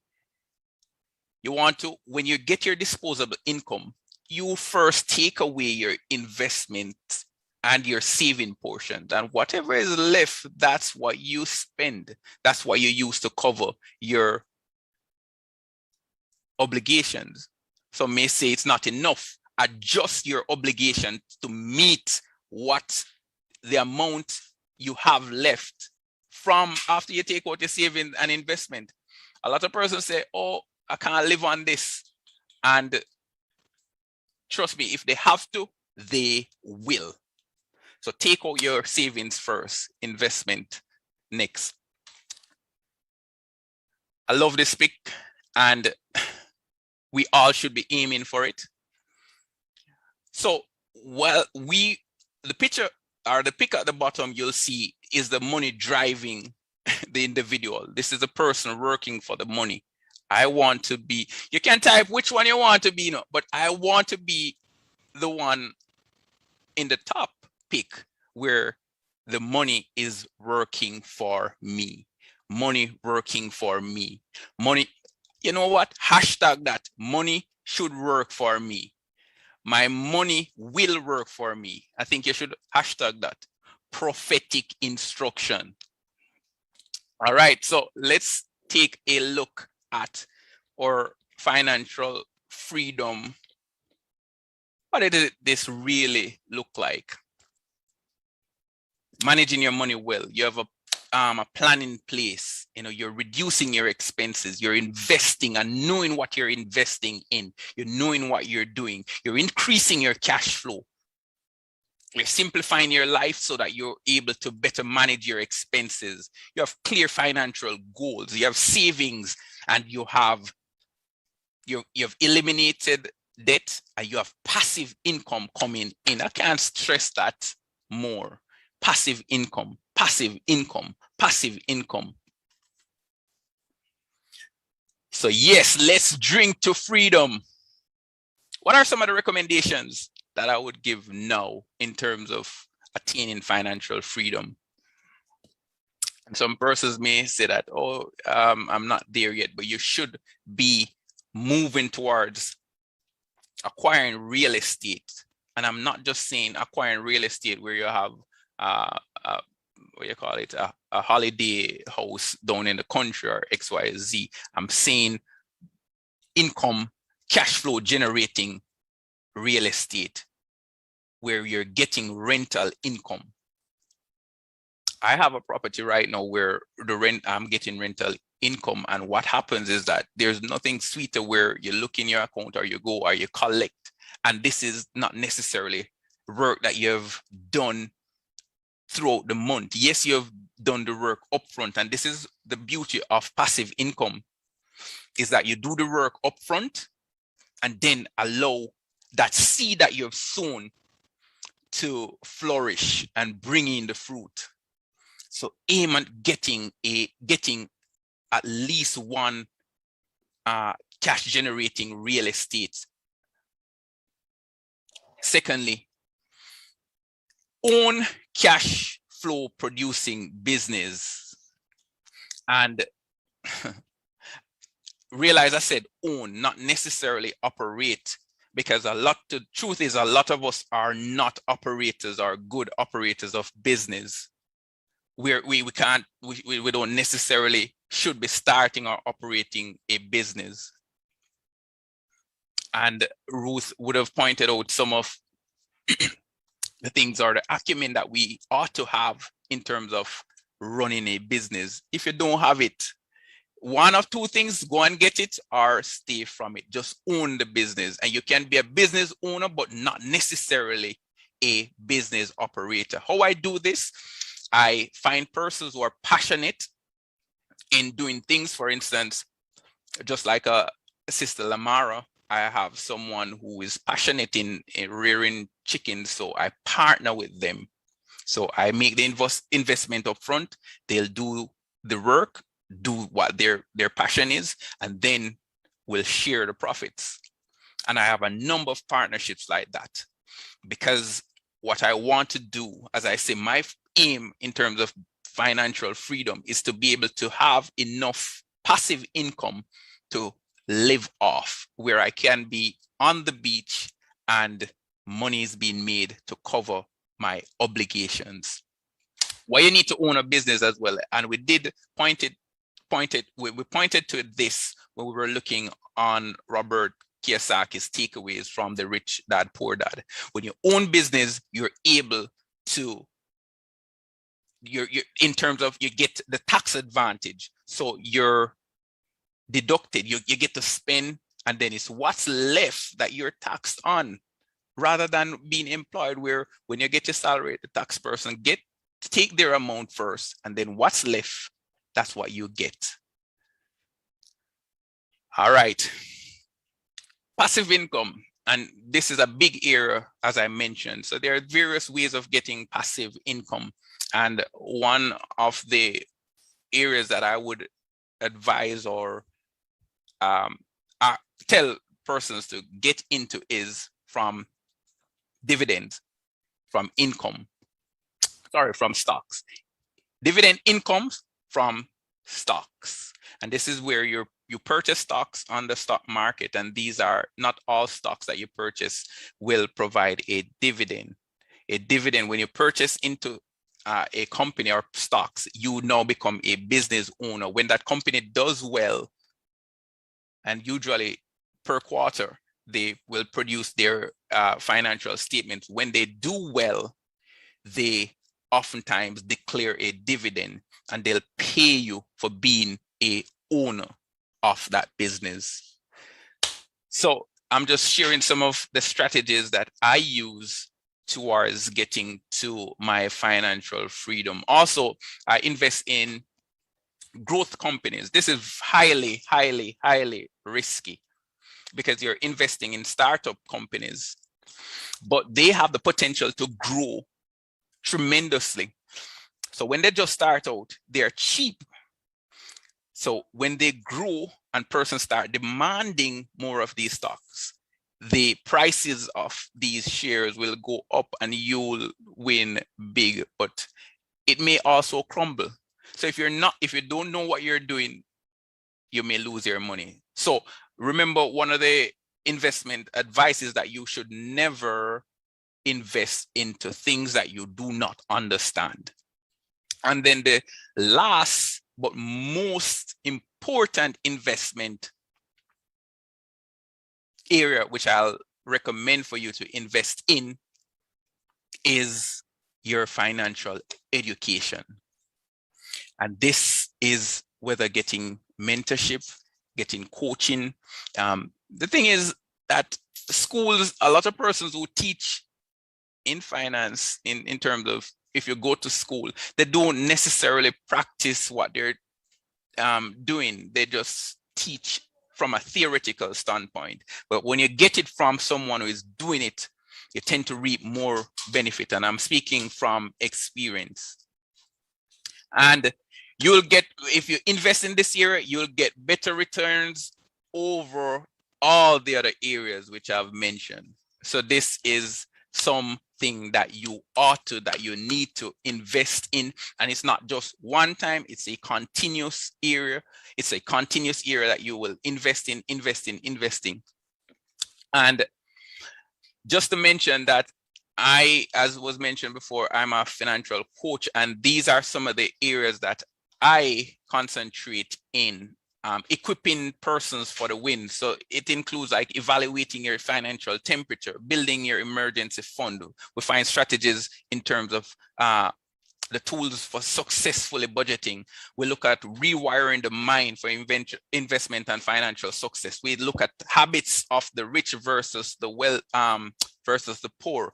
We look at managing your money wisely, having dollars and cents. We look at managing good debt versus bad debt. There are good loans, there are bad loans. Loans are not entirely bad. You just need to know how to appropriate it. Then there's another portion, which is building and securing wealth.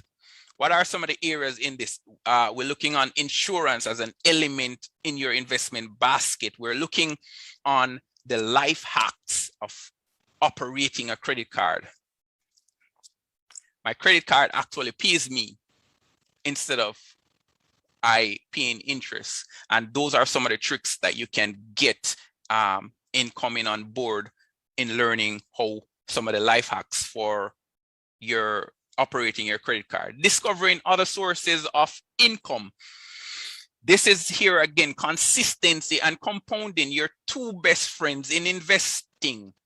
The next one we'll look at is strategies on how to invest on the stock market successfully investing on the stock market, and then building your passive income portfolio. So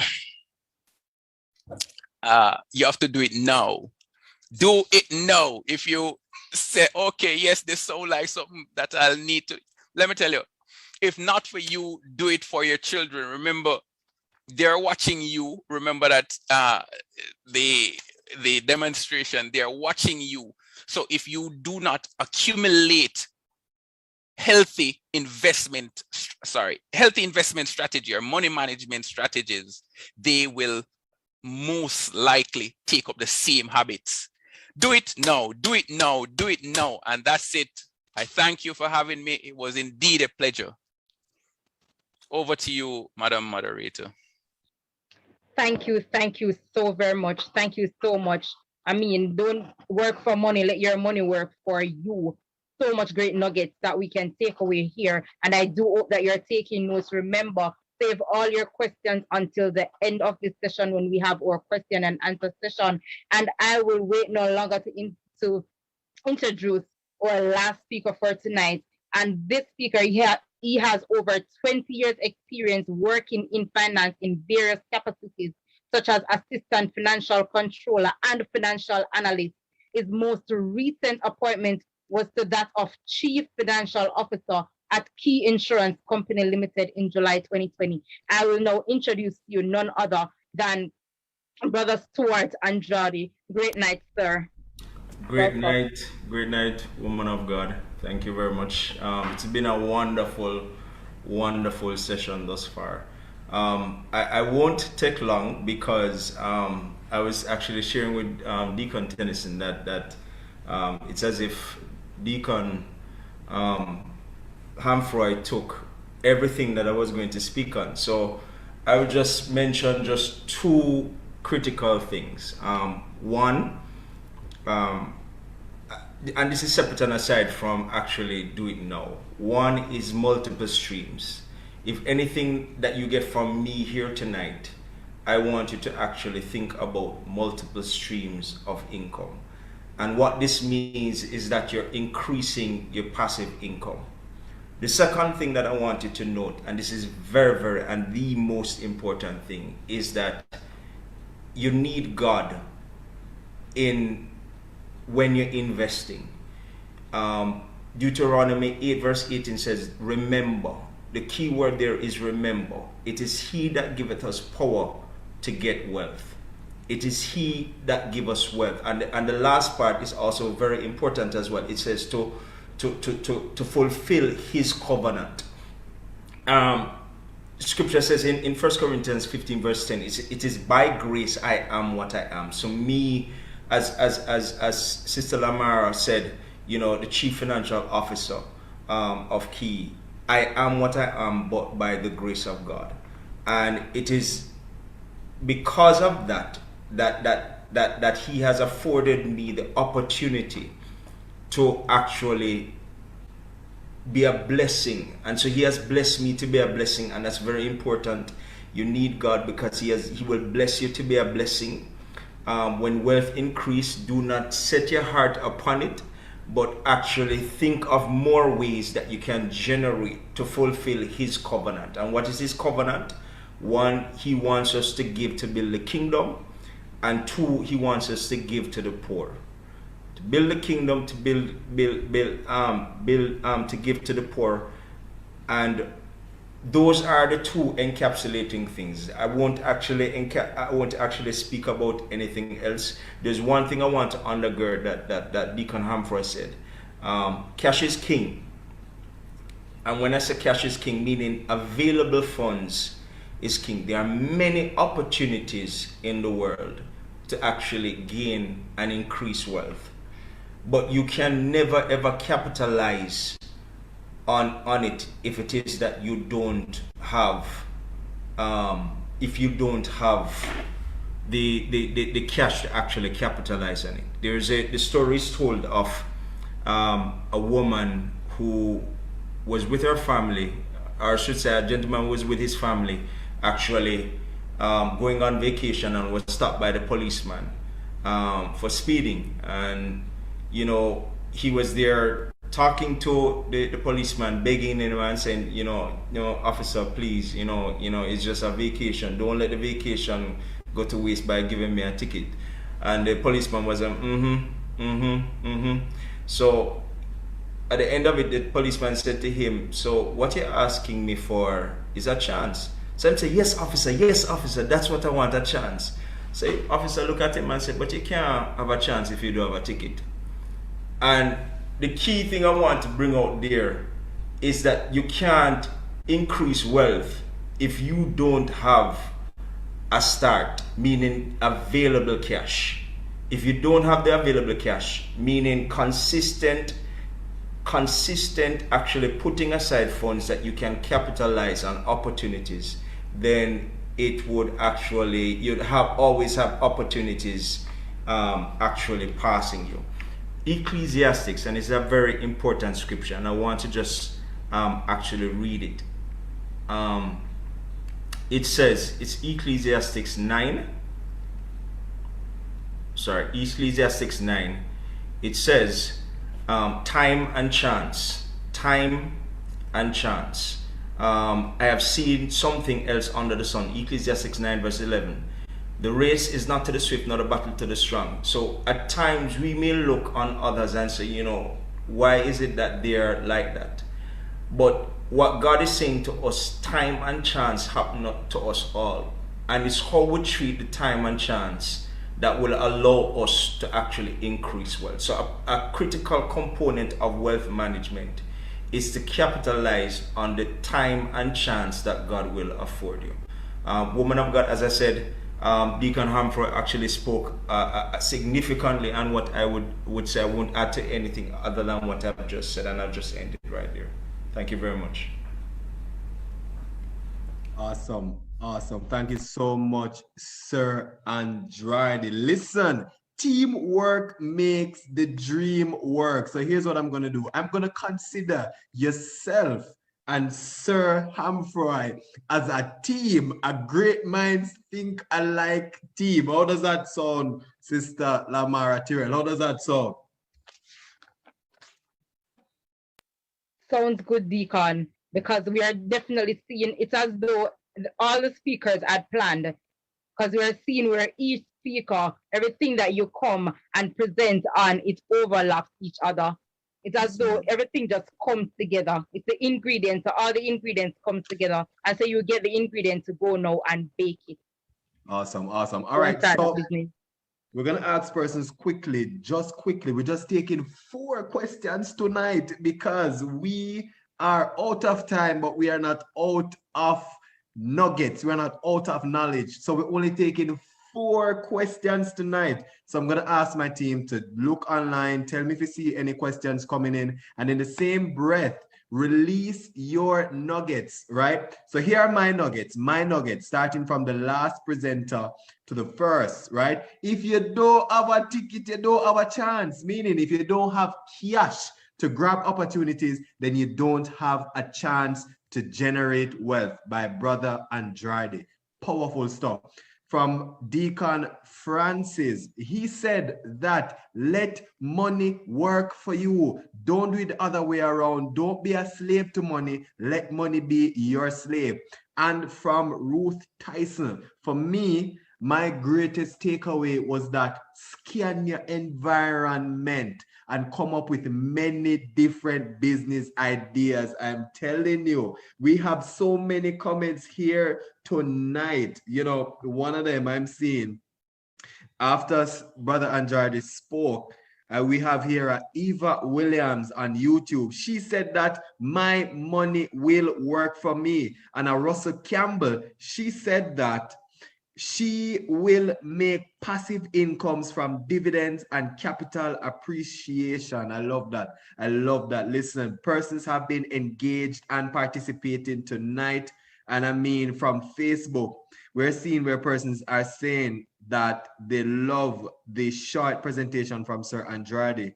And I'm seeing some other comments, you know, talking about the different aspects of income that you can generate. Trust me. Well done to the presenters. Thank you so much for the first financial expo by the young adults ministry. I mean, we love what we've seen here so far. Sister Lamara, what are you seeing?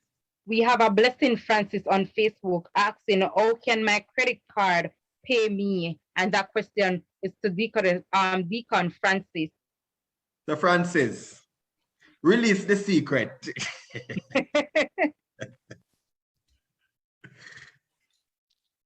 I mean, if you want to get the details, you'll contact me directly, but I'll share a small portion of it. Share your contact info again, man of God.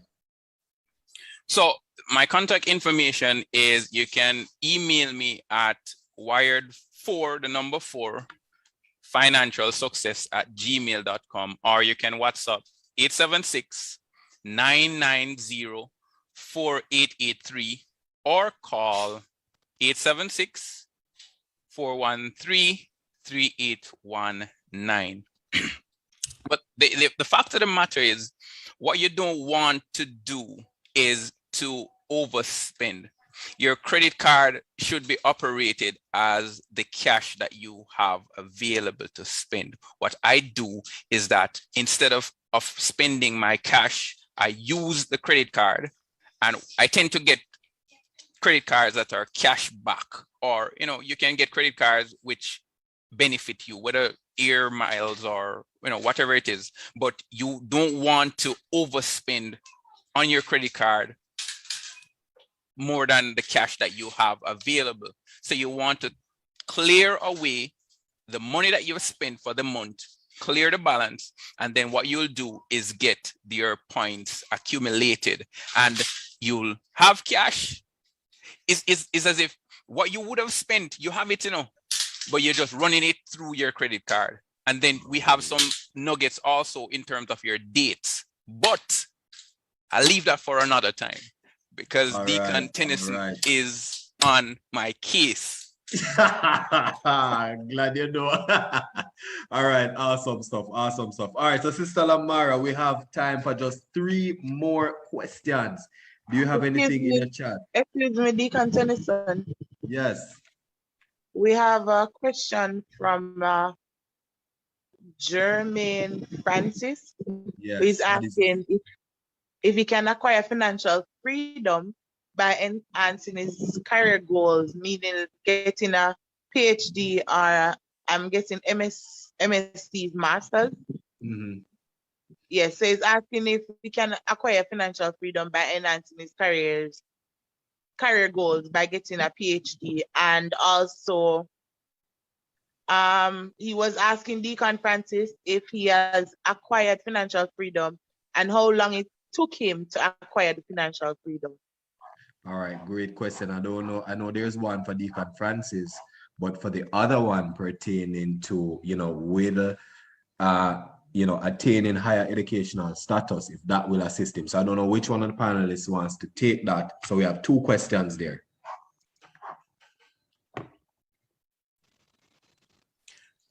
All right, I'll take the one.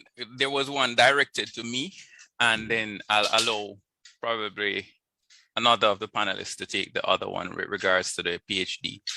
As I indicated, for me, financial freedom means having passive income coming in, which will cover my monthly expenses, which is approximately at the moment around $300,000. So and this is just the essentials. I have far advanced, but it's not entirely passive income. What I want to do is to sit back and then everything that comes in is not me doing anything actively in terms of paying that amount. Mm-hmm. So Awesome. I've far advanced, but not entirely there Awesome, for passive awesome. income. All right, thank you, Sir Francis. Sorry, can I just Definitely, go ahead. So I want to share something. So when I was a little younger, in my advent to actually acquire wealth quickly, one of the things I did was that I invested poorly. So there was a little get rich scheme. Sorry, actually. A squeam, man. It's a squeam. Sorry. At that point in time, and I must tell you, there's a thing that I want to warn church people about, that you must be careful, especially when a lot of church persons are around telling you that, yes, man, this is of the Lord. And, it is, as the word says, that the wealth of the wicked is laid up for the righteous. And I was very conservative at that point, but I must tell you, I took up a lot of debt, to actually invest into that. And let me tell you, ladies and gentlemen, it crashed. And when it crashed, at that point, I was just getting married, or I got married, and it crashed thereafter. So my wife actually married me, and when she married me into debt. And it was significantly, at that point in time, I was like up to my eyeballs, couldn't pay anything at all. My credit card was high and everything. No, and this is critical. I decided that, okay, we were there praying to say, all right, fine, we must get back our money, in regular church people style, we must get back our money. But at that point in time, I said, you know what, I'm going to push myself. And how I pushed myself was that I pushed myself through advancing. I completed my professional exam. And this is to the point in terms of where the gentleman is talking about the MSc and the PhD. Mm-hmm. I worked harder in terms of advancing myself and going up the line. Now, again, because I started behind the 8 ball, it took me quite a bit of time to get out of it. I think between 3 to 4 years, because as I said, I took on debt. I borrowed significant amount of money, and when it crashed, So it's two things I want to say. Don't actually rush to get into any get-rich scheme or scheme. And two, as Deacon Francis said, steady hands, consistent hands. And three, yes, and this is two-part. Yes, there is a situation where your MSc or PhD can actually advance you. I've seen situations where persons have taken out debt to actually take on masters and PhD that is not in their area that they're currently working, and that has not worked out for them. So if you're taking out an MSc or a PhD, ensure that it's in an area that you're currently working and you actually see growth in terms of that it will allow you to make more income, and that the income that you're going to make is going to cover all the debt that you're going to take on to do the particular so I've seen where persons have taken up to do their MBAs and it has not worked out, meaning they have not gotten the job that they wanted. And it doesn't necessarily mean that because you get an MBA that you're going to get a higher paying job.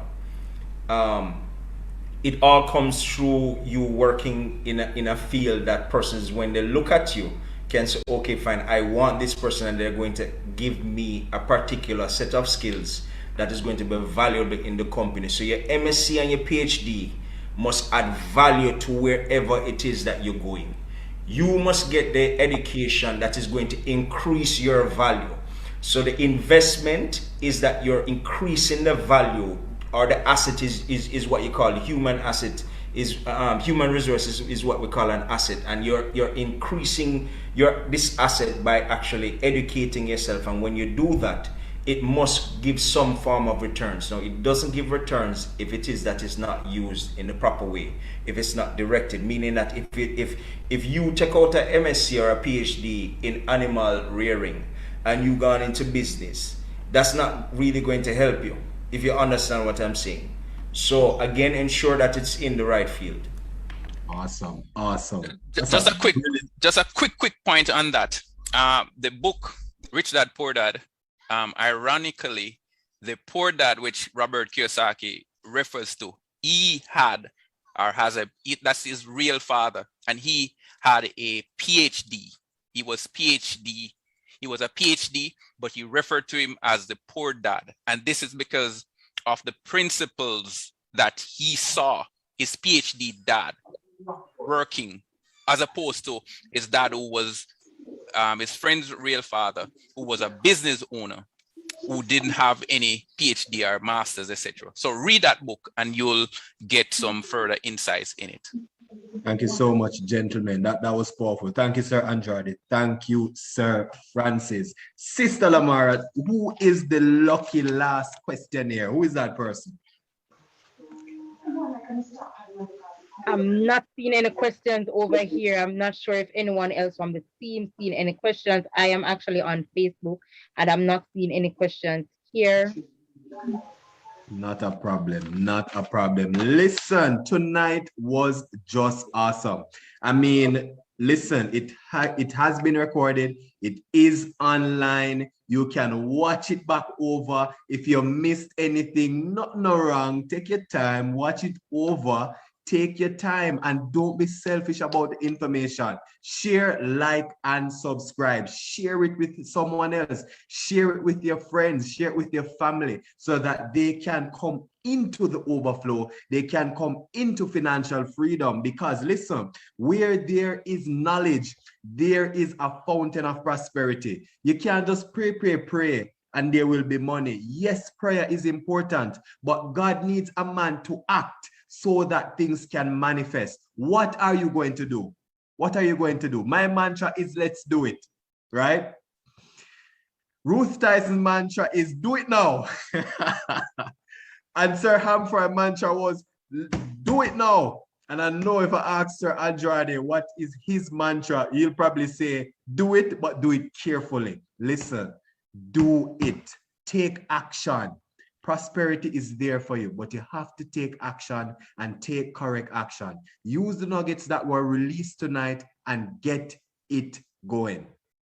On behalf of Bishop Courtney McLean and the WAFIF family, and on behalf of the Young Adults Executive, I'm talking about the host, Sister Lamara Tyrell, Deaconess Garcia, Deacon Kevin, Sister Neclesia, Sister Jada, Sister, I remember her name yet, and Brother Garfield and Sister Levy, Tiffany Levy. Listen, we were just excited to have you here sharing. We are the Young Adults Executive, and we will continue to produce and prepare content for you, the young adults, so that you can grow. You can grow and grow in terms of what God expects for your life.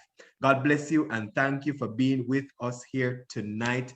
And we'll see you again next week, Saturday, when we have our heart-to-heart series, and we will be focusing on the pursuit of happiness. You don't want to miss it. We'll see you again real soon. God bless you.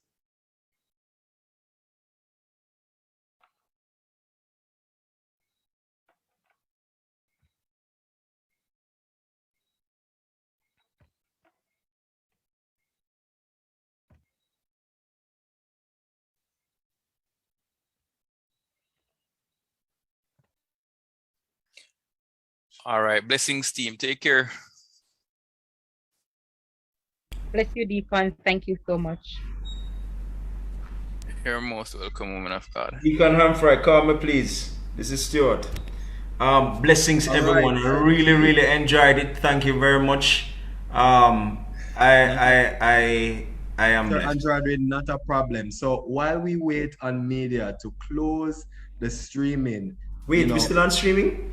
we just want to tell you thank you for being here. So while we get the stream closed, as I said before, share, like, and subscribe. So I'm going to ask my host just to get in touch so that we can close properly. Amen. So remember, share, like, and subscribe. All right.